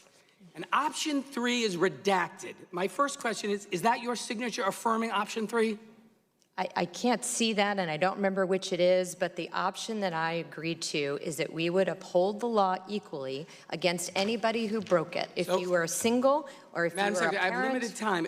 Option 3 in this memo, written for you, which this is signed, option 3, which is redacted, option 3 is in fact the option that was provided to you that I just read, permissively directing the separation of parents or legal guardians and minors held in immigration detention. So although you've said, and this isn't a question, it's a statement, although you've claimed publicly that you didn't know anything about a family separation policy and you tweeted about it, you signed off on a memo authorizing this practice described as zero tolerance. Whether you think it's legal or not, you authorize it. And so this notion that you have no responsibility for it, you reviewed it, it was offered to you as one of 3 options, you picked it.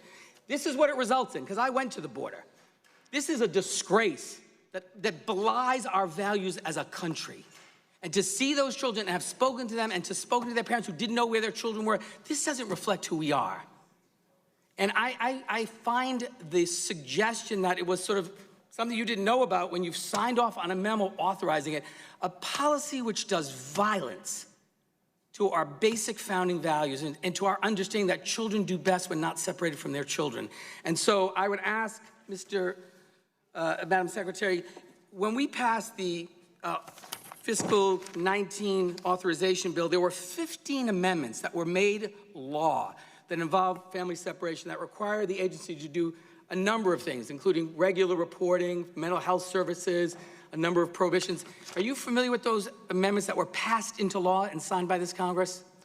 There were amendments passed into law, yes, sir. I can't. So I would ask you, will you commit to give me a written response as to the status of every one of those requirements that we passed and the president signed? Because my understanding is none of them have happened. Happy to give you a status. Thank you.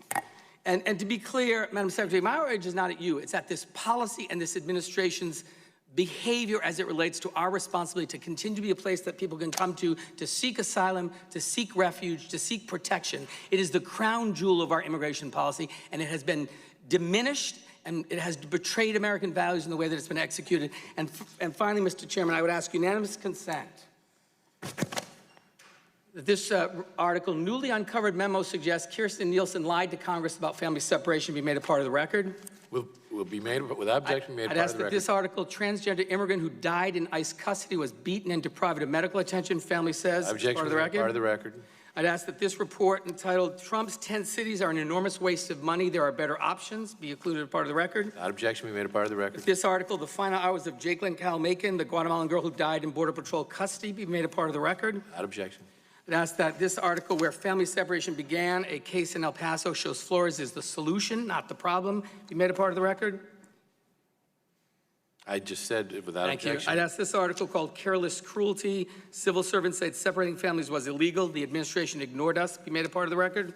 Without objection. I'd ask that this article entitled Families Are Still Being Separated at the Border Months After Zero Tolerance Was Reversed be made part of the record. Without objection. I'd ask that this article entitled Trump Administration Weighs New Family Separation Effort at Border be made a part of the record. Without objection. That this article, U.S. Still Separating Families at the Border When Children Are U.S. Citizens be made part of the record. And a report just last night or 2 nights ago from ABC News, Dying for Salvation, a detained migrant's desperate plea for medical attention, a father of 6 children who died in the custody of the United States government be made a part of the record. Without objection, time of the gentleman has expired. The gentleman from Louisiana, Ms. Johnson, recognized for 5 minutes.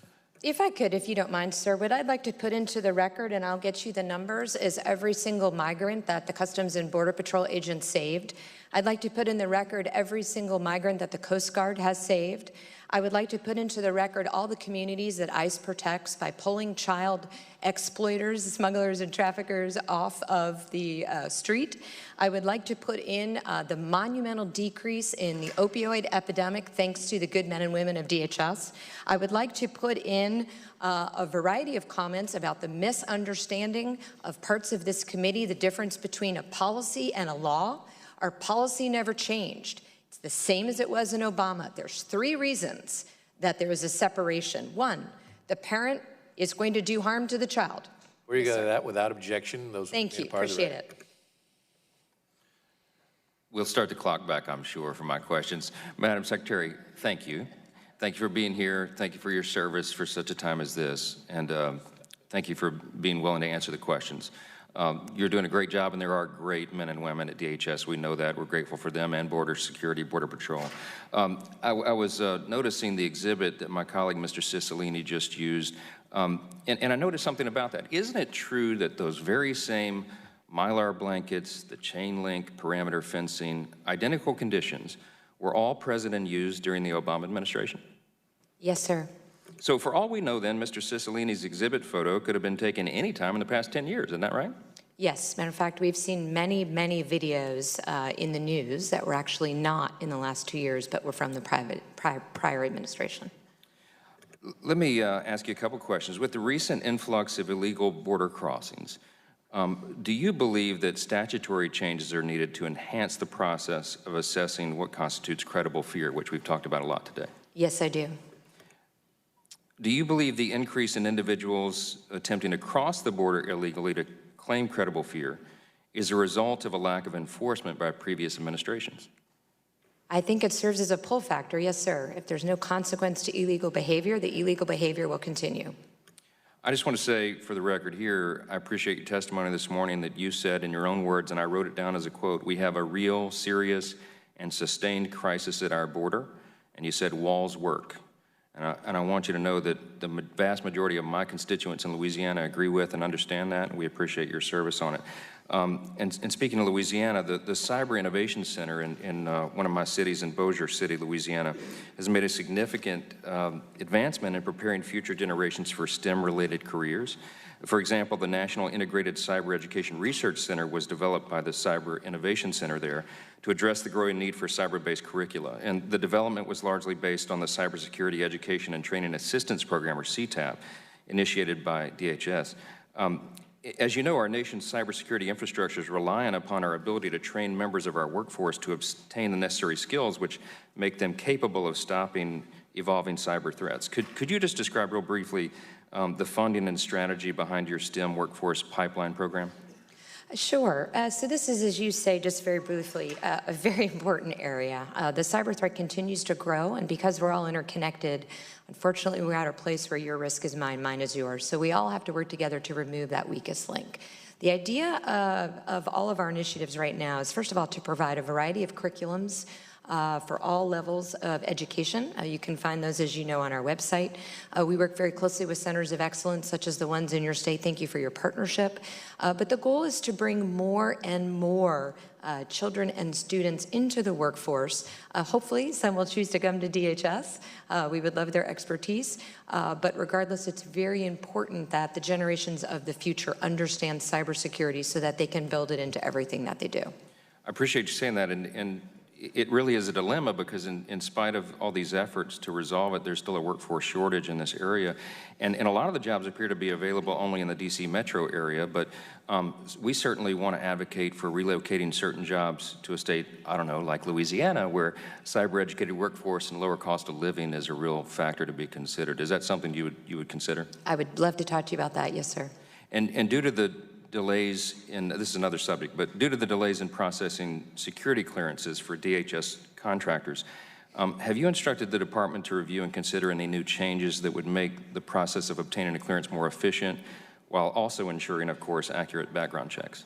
Yes, so we've changed the sponsorship program, particularly with our private sector partners, so that it's much more streamlined. And then we're also working with those that adjudicate the clearances to make sure that they have all of the information they need up front.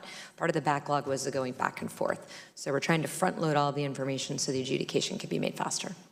Really grateful, and again, grateful to you for your service for such a time as this, and I'll yield back, Mr. Chairman. Thank you, sir. Chair thanks the gentleman and recognize the gentleman from California, Mr. Liu, for 5 minutes. Thank you, Mr. Chair. Thank you, Secretary Nielsen, for being here. Have you ever taken any sort of oath of loyalty to Donald Trump? Just to the country, sir. So before you could become Secretary of Homeland Security, you took an oath to U.S. Constitution, correct? When I was sworn in, yes, and many times before that. And under the Constitution, the executive branch executes the laws, and Congress writes the laws, correct? Yes. Okay. So when Congress writes a law appropriating funding to your agency, you can't divert that funding to another agency without congressional authorization, correct? We would do it by following the law.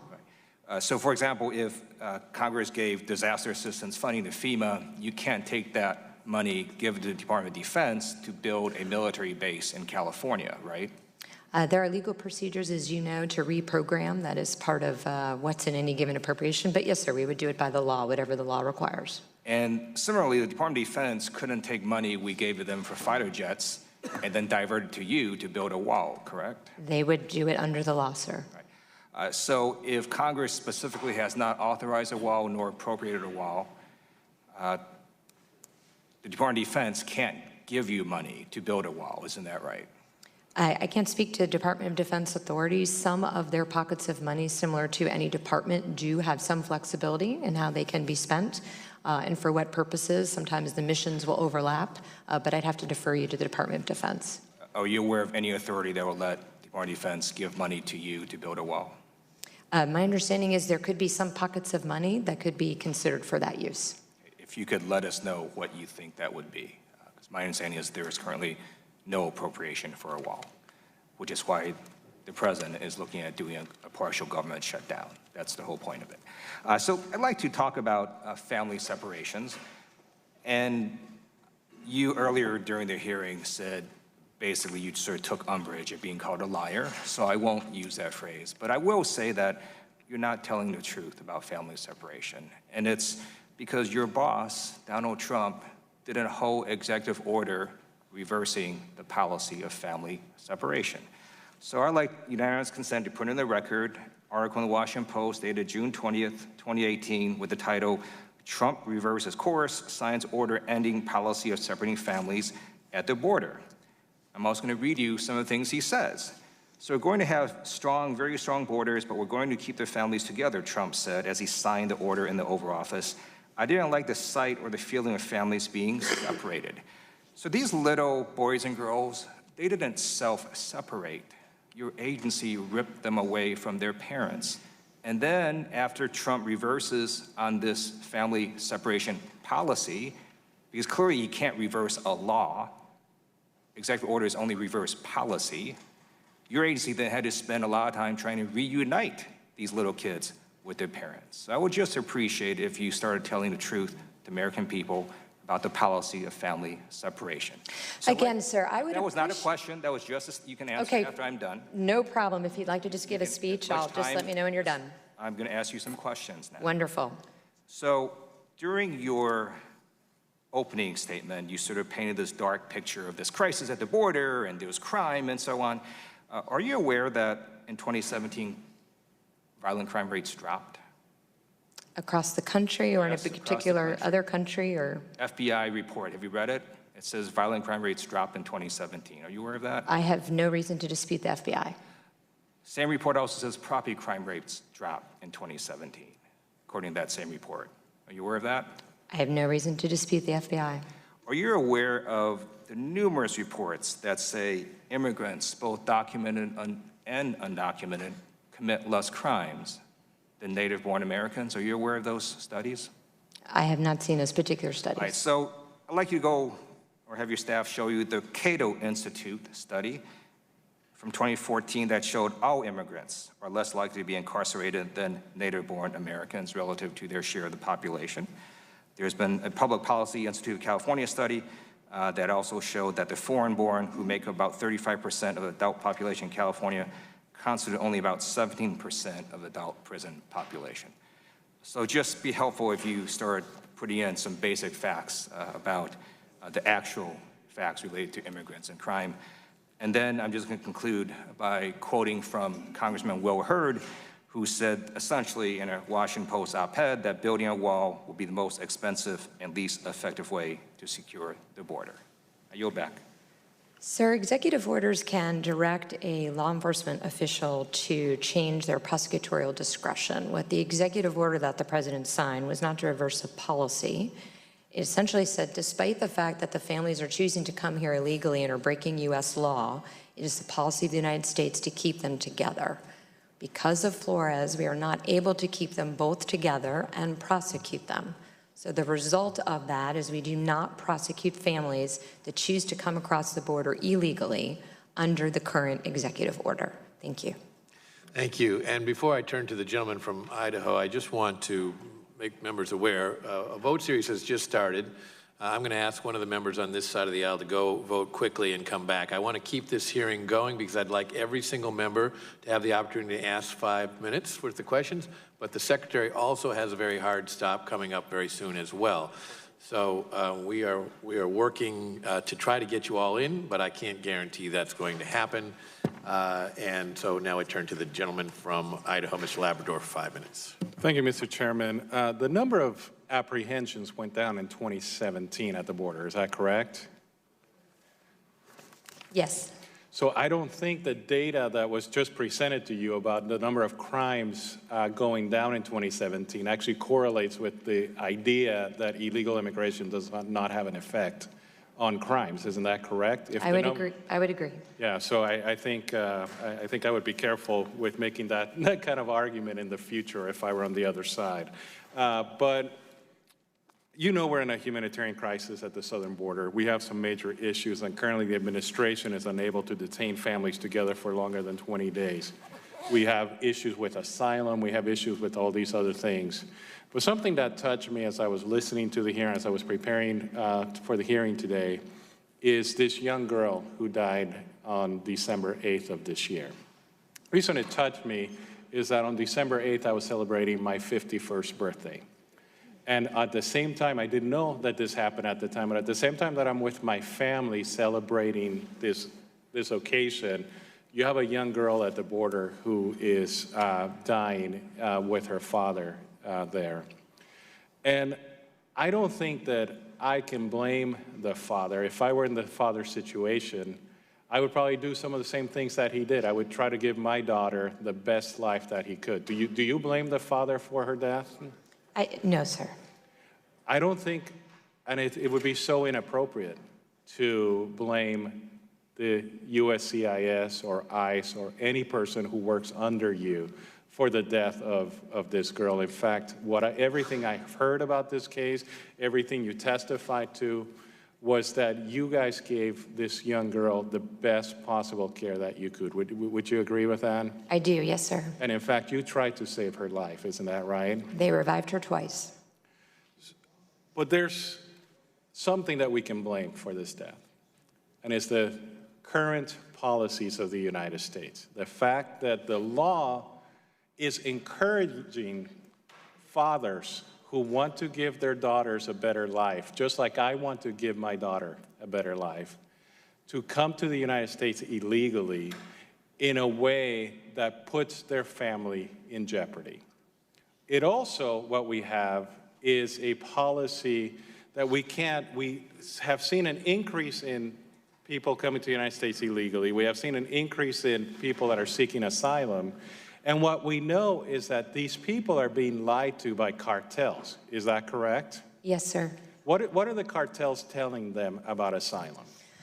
Unfortunately, when we encounter the aliens, we hear everything from their belief that seeking a job is a reason for asylum, seeking to reunify with their family as a reason for asylum. And they're telling you that that's what they're being told by the cartels. What the cartels tell them is if you get to the United States, you can get in and just claim asylum. The confusion and the misinformation that they're provided, however, are the many reasons for which asylum might be granted. They also, at the same time, though, do tell them that if they claim a credible fear and use those words, that they will absolutely be given entrance to the country. So you, as an administration, have been trying to change the policy to discourage these families from coming to the United States through illegal means. For example, you tried a few weeks ago or maybe a few months ago to change the policy so everyone would know that if you don't come through port of entry, you're not going to receive asylum, correct? Yes, sir. And it seems to me that the same people that are attacking you today for the death of this child and many other deaths that have occurred at the border because of people that are coming here illegally are the same people that are standing in the way of us having a safe way for people to come to the United States. Is that not true? One death is too many. Absolutely. But as you say, I work every day, as do the men and women of DHS, to try to limit the perils of that journey. That journey is dangerous. The smugglers are not humanitarians. Our system should not incentivize that type of a journey and use of criminals to get here. And in fact, today you made an announcement that there's going to be a new policy. Would this policy make it safer for these families that are trying to come to the United States? And would it make it safer for the families that actually have legitimate claims of asylum? It will help us help them faster. So guess who's against that policy? Again, the same people that are yelling at you today and trying to call you a liar and a criminal and all these other things. I just find that really sad. I find that really objectionable. As a person who cares about immigration and wants to have an immigration policy that works for the 21st century, I wish the other side would join us in actually having a policy and a law that allows you to do your job so we can actually bring people to the United States the proper way and we can keep people safe. Thank you for what you're doing. Thank you for what the men and women of Homeland Security do, and God bless. Thanks, Chair. Thanks, gentlemen. Recognize the gentlewoman from Washington, Ms. Jayapal, for 5 minutes. Thank you, Mr. Chairman, and thank you, Madam Secretary, for being here with us. It has been very difficult to listen to this hearing, and it has been difficult for a number of reasons, but one is that there are numerous things you have said that don't comport with the facts, and I don't know how you want to classify that. But the statement about family separation policy not being there, my colleagues have talked a lot about that. That statement that you made earned 4 Pinocchios in the fact-checking world. The statement that you made about 10% of asylum seekers having success is simply incorrect on many fronts, including that it doesn't take into account the effective legal counsel that is provided. When it's provided, those numbers go way up. If it's not provided, they go way down. The statement that you made that families were given the choice to be deported with their children and chose to leave their children behind is simply not true. Evidence presented in the court by the ACLU and judged credible by the attorney, by the judge, as well as statements from the Office of the Inspector General, make it clear that those procedures simply did not allow a meaningful way for families to weigh in. So all of that has been difficult, but equally difficult is I was the first member of Congress to actually go into a federal prison and visit twice with 276, I think, women and some men who had had their children ripped away from them, had not been able to talk to their children in weeks, did not know where their children were. And then later, I spent and those mothers talked about what they were escaping and the sacrifices they made. And later I was at the Tijuana side of the border and talking to Hondurans, a young man, Madam Secretary, who was 16, I think, who had gunshot wounds in both his knees and had fled and had taped messages on his phone from his mother saying, "You cannot come back here, you will be killed." So the idea that these are illegal immigrants, first of all, they haven't even entered the country. Secondly, many of these people are fleeing deplorable conditions in other parts of the world. And your administration actually ended a program that was the Central American Minors Program that permitted children with parents lawfully present in the United States to effectively apply for refugee status from their home country. That shut out 2,714 children who had been granted conditional approval. The Trump administration ended that program. If you're so concerned about those young people, will you commit to restarting that very effective program? The problem with that program is, first of all, it was a categorical. I'm sorry, I'm going to take that as a no and ask you to please give me a written answer, just so Happy that, to. just because I'm so limited on timing. Let me just talk about deaths in detention in private prisons. Last week, ABC News aired an investigation alleging that improper medical care in DHS detention facilities may have contributed to the death of Gerardo Cruz. Mr. Cruz entered DHS custody in full health. In the following days, he began displaying flu-like symptoms, and his condition visibly worsened over the course of a few weeks until he eventually died from complications of pneumonia. Are you aware of Mr. Cruz's story? Yes, ma'am. I do not have all the facts in front of me, though, but yes. And are you aware, and I think you may have answered this question, but are you aware of how many people have died in DHS custody since 2010? I recognize that was prior to your time. I do not have that number, but happy to give it to you. Let me tell you the number. It's 81 people have died in DHS custody since 2010. Secretary Nielsen, according to a 2018 report by Human Rights Watch, which reviewed the 52 publicly available death reports, almost half of those deaths were linked to substandard care. And Americans are still reeling from the tragic death of Jacqueline Call, who died in Border Patrol custody. As the Secretary of Homeland Security, you oversee all of the facilities in which these negligent deaths have occurred. Can you assure this committee that not a single additional death will result because of negligence on the part of your agency? I can assure you that I hold the men and women of DHS accountable and that we are always consistently reviewing. We have some of the highest standards in the world, as you know, but our goal is always to take care of those in our custody. Thank you. And yet, there have been at least 12 deaths under your watch, including a suicide at the Northwest Detention Center, which is just south of my district, and that death is being currently investigated. I heard you say one death is too many. I'm not asking how many you were responsible for. I'm asking you to promise that there won't be another death under your watch. You have my commitment to ensure that all of our detention centers take good care of those in our care. And so have you told your facilities that they will no longer receive funding if they don't institute a basic standard of medical care? What have you done to actually ensure medical care in these facilities? Yeah, so we I'm sorry, I realize I'm out of time, and I have one more question around. I'm sorry, that's not going to be allowed. The secretary can answer the last question if she'd like, and then we have to turn to these other folks because she has to leave, and we have votes on the floor. So thank you very much. Mr. Chairman. It's okay. I will now turn to Ms. Handel. She didn't answer that question, though. We're going to turn I'm to trying Ms. to let your colleagues speak. Do you No, want I me to? know, but you do have the responsibility to answer my question, which Okay. was asked before my time was up. I'm sorry. So the question was, have you told the facilities that they will no longer receive funding if they do not institute a basic standard of medical care? I don't see how taking away funding is going to help the situation, but what I have told them is that we will continue to work to make sure that we uphold the strongest standards, that we have the oversight.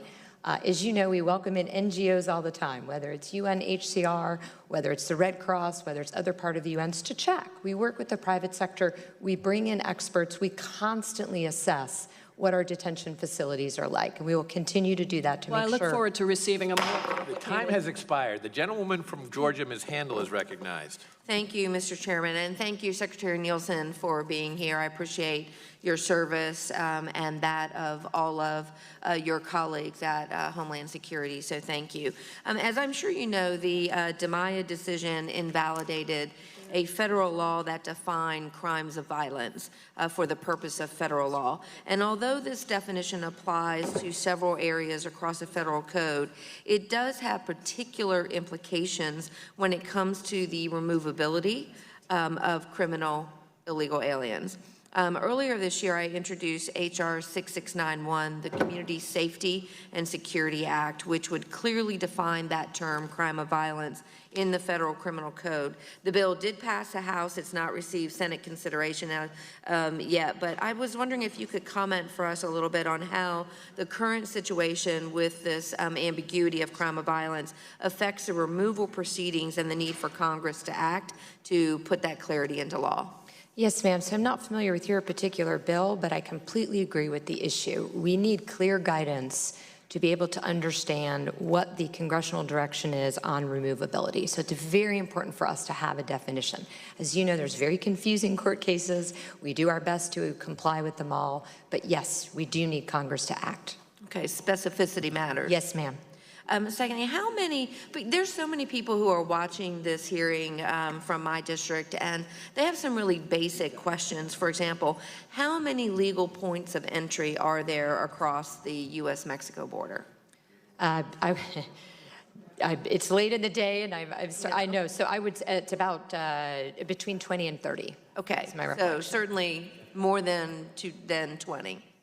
I believe so, yes. Okay, great. So when it comes to credible fear, can you just go a little bit more into the difference between when an individual is coming across a border, the different process that takes place if they come to a legal port versus trying to cross illegally? And then secondly, giving that first initial statement around credible fear and how that is different from what is required under statutory requirements within a court of law to actually achieve asylum in the U.S.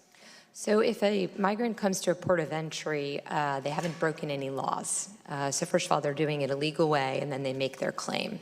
When they come between the ports of entry, particularly for single adults, they have broken the law. That is a law that we attempt to uphold, so we will refer them for prosecution. With respect to the thresholds for credible fear, it's a significant possibility is the standard, whereas for asylum, it's a reasonable possibility. So it's a slightly different standard. Obviously, the credible fear standard is more lenient. Okay, great. And then lastly, could you just explain the difference between the queuing process and the hardening of the legal ports, just so everyone understands the difference? No, I appreciate that. So I think the hardening, I'm not sure what that was referencing, but the hardening in general, what we've done is we have tried to make sure that we funnel the traffic in a safe and orderly way to our officers who can then process the migrants as they come through, or the legal trade and travel. It's not always those seeking asylum, obviously. So the hardening is just to make sure that there isn't a way to get around, or in some cases, what we had seen in the past, unfortunately, were migrants jumping into the vehicle lanes, which could be very dangerous for them. So the hardening is to make it very clear where the passengers and the pedestrians should go, while also allowing that legal trade and travel. Great, thank you. And I'll just end with this. I'm very, very encouraged by the incredible progress that you've been able to make with Mexico and our other partners in Central and South America to get the care to the individuals who really need it at the earliest point in this whole process versus going through such an arduous trip. So thank you for your effort and your service to our country. Mr. Chairman, I yield back. The lady yields back. The chair will recognize Mr. Rankin from Maryland. Thank you very much. Welcome, Ms. Nielsen.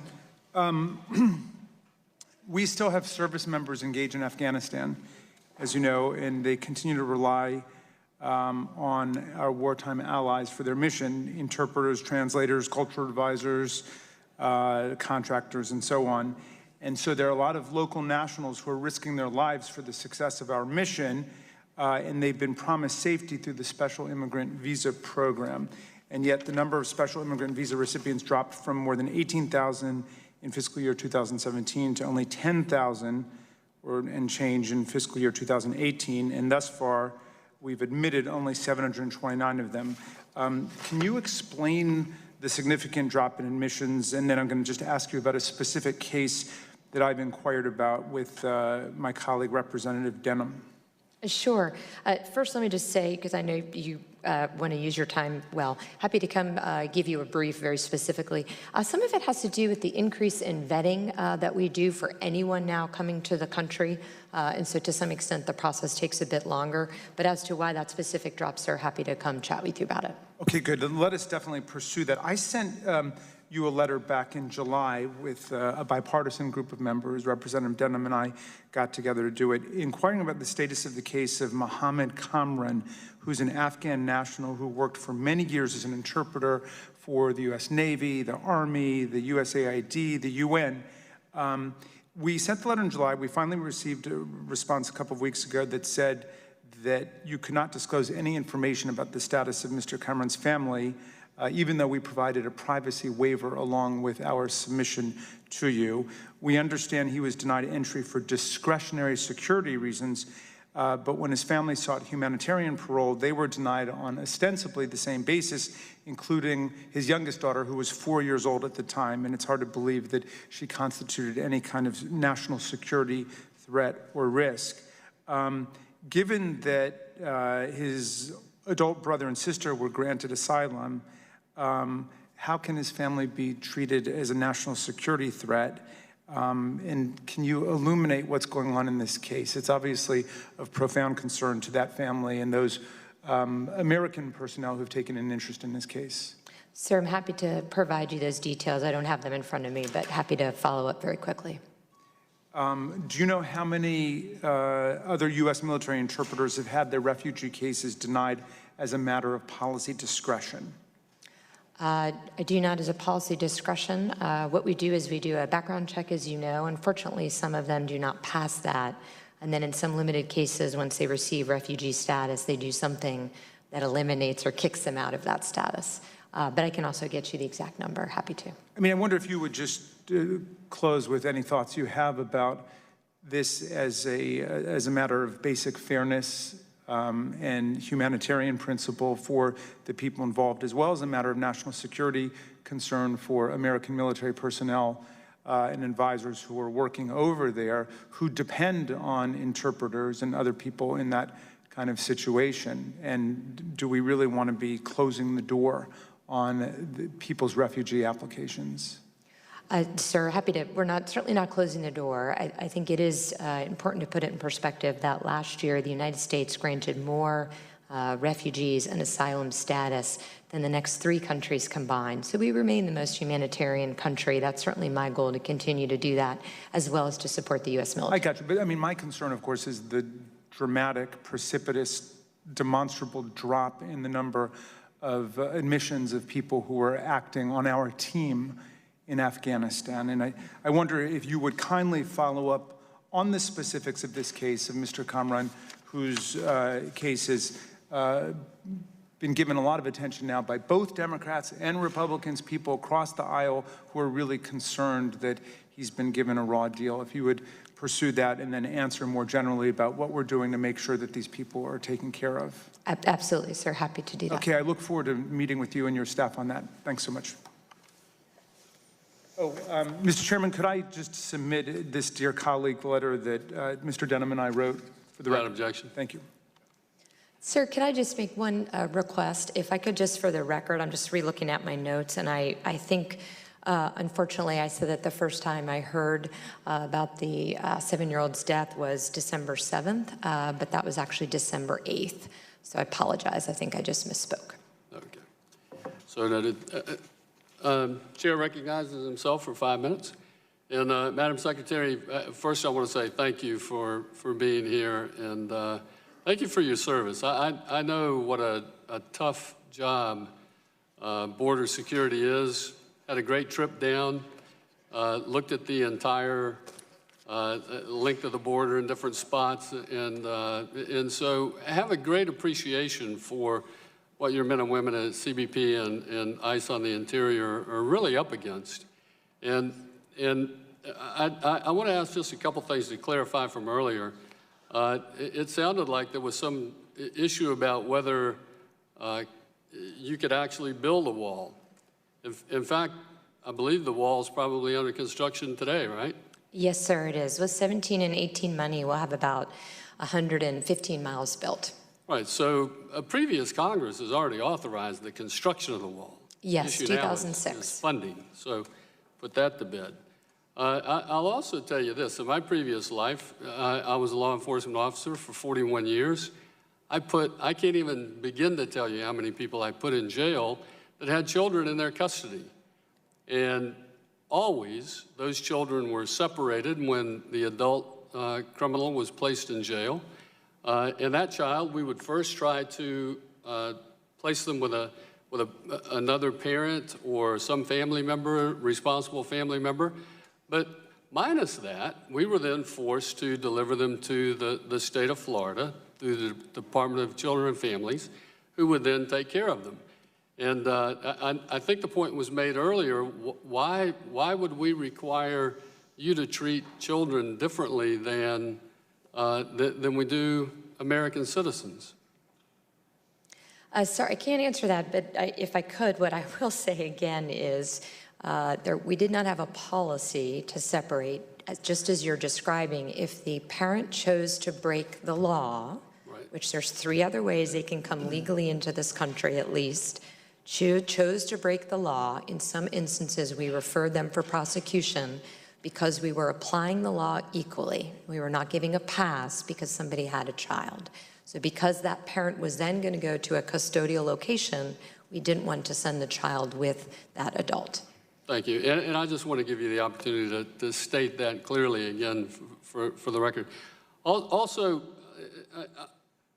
how important do you think it is for local, state, and federal law enforcement to work together?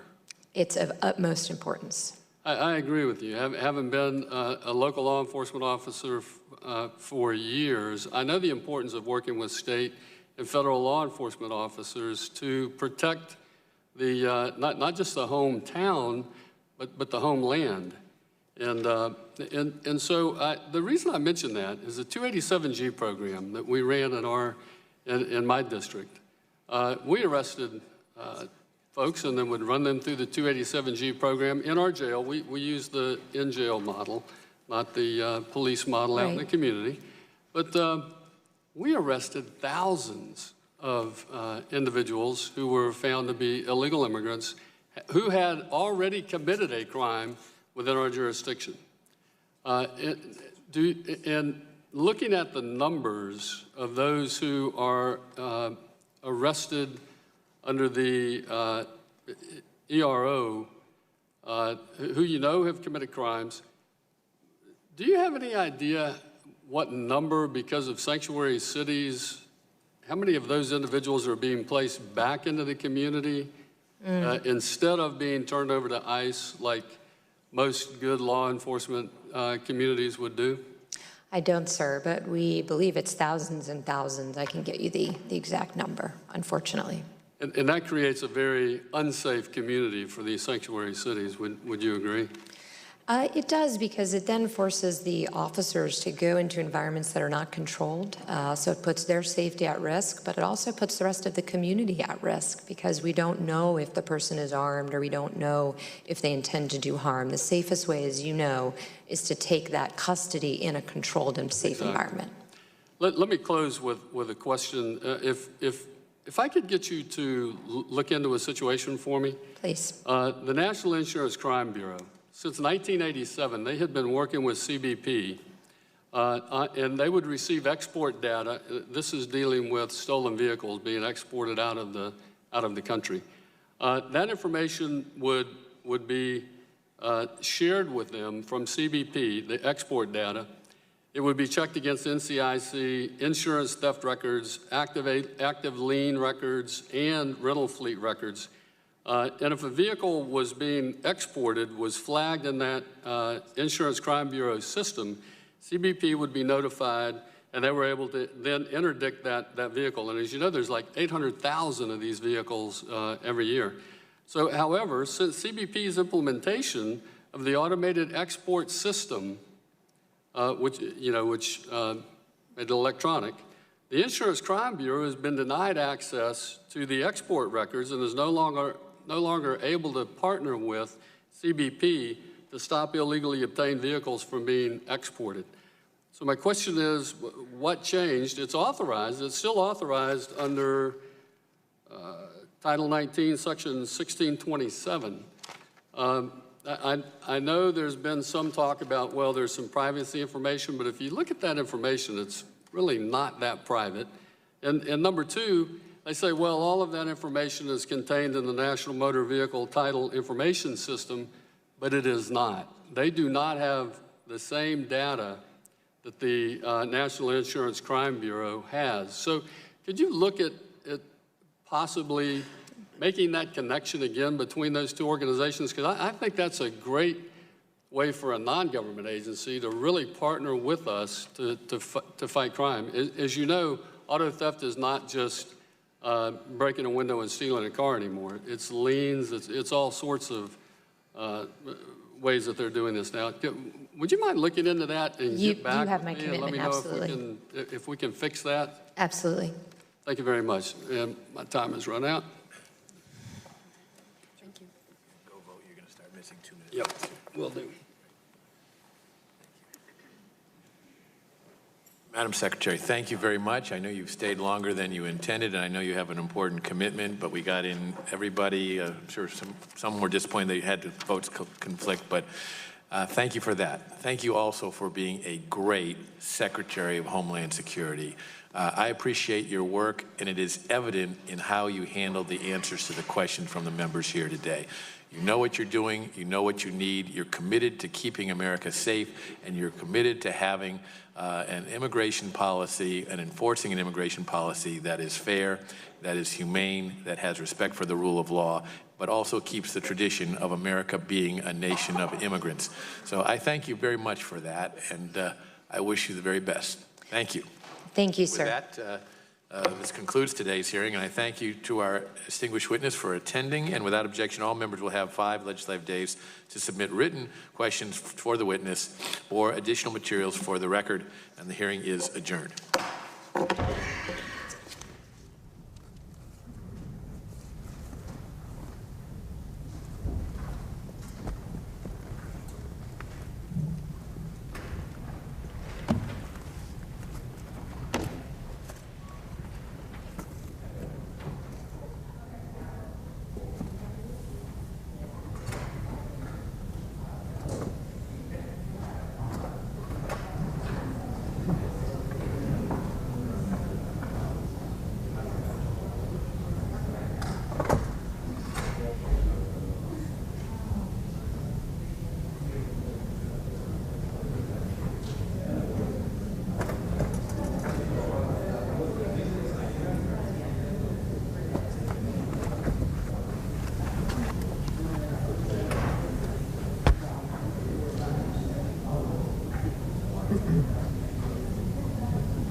Saturday at 8 p.m. Eastern, conversations with 3 retiring members of Congress, Democratic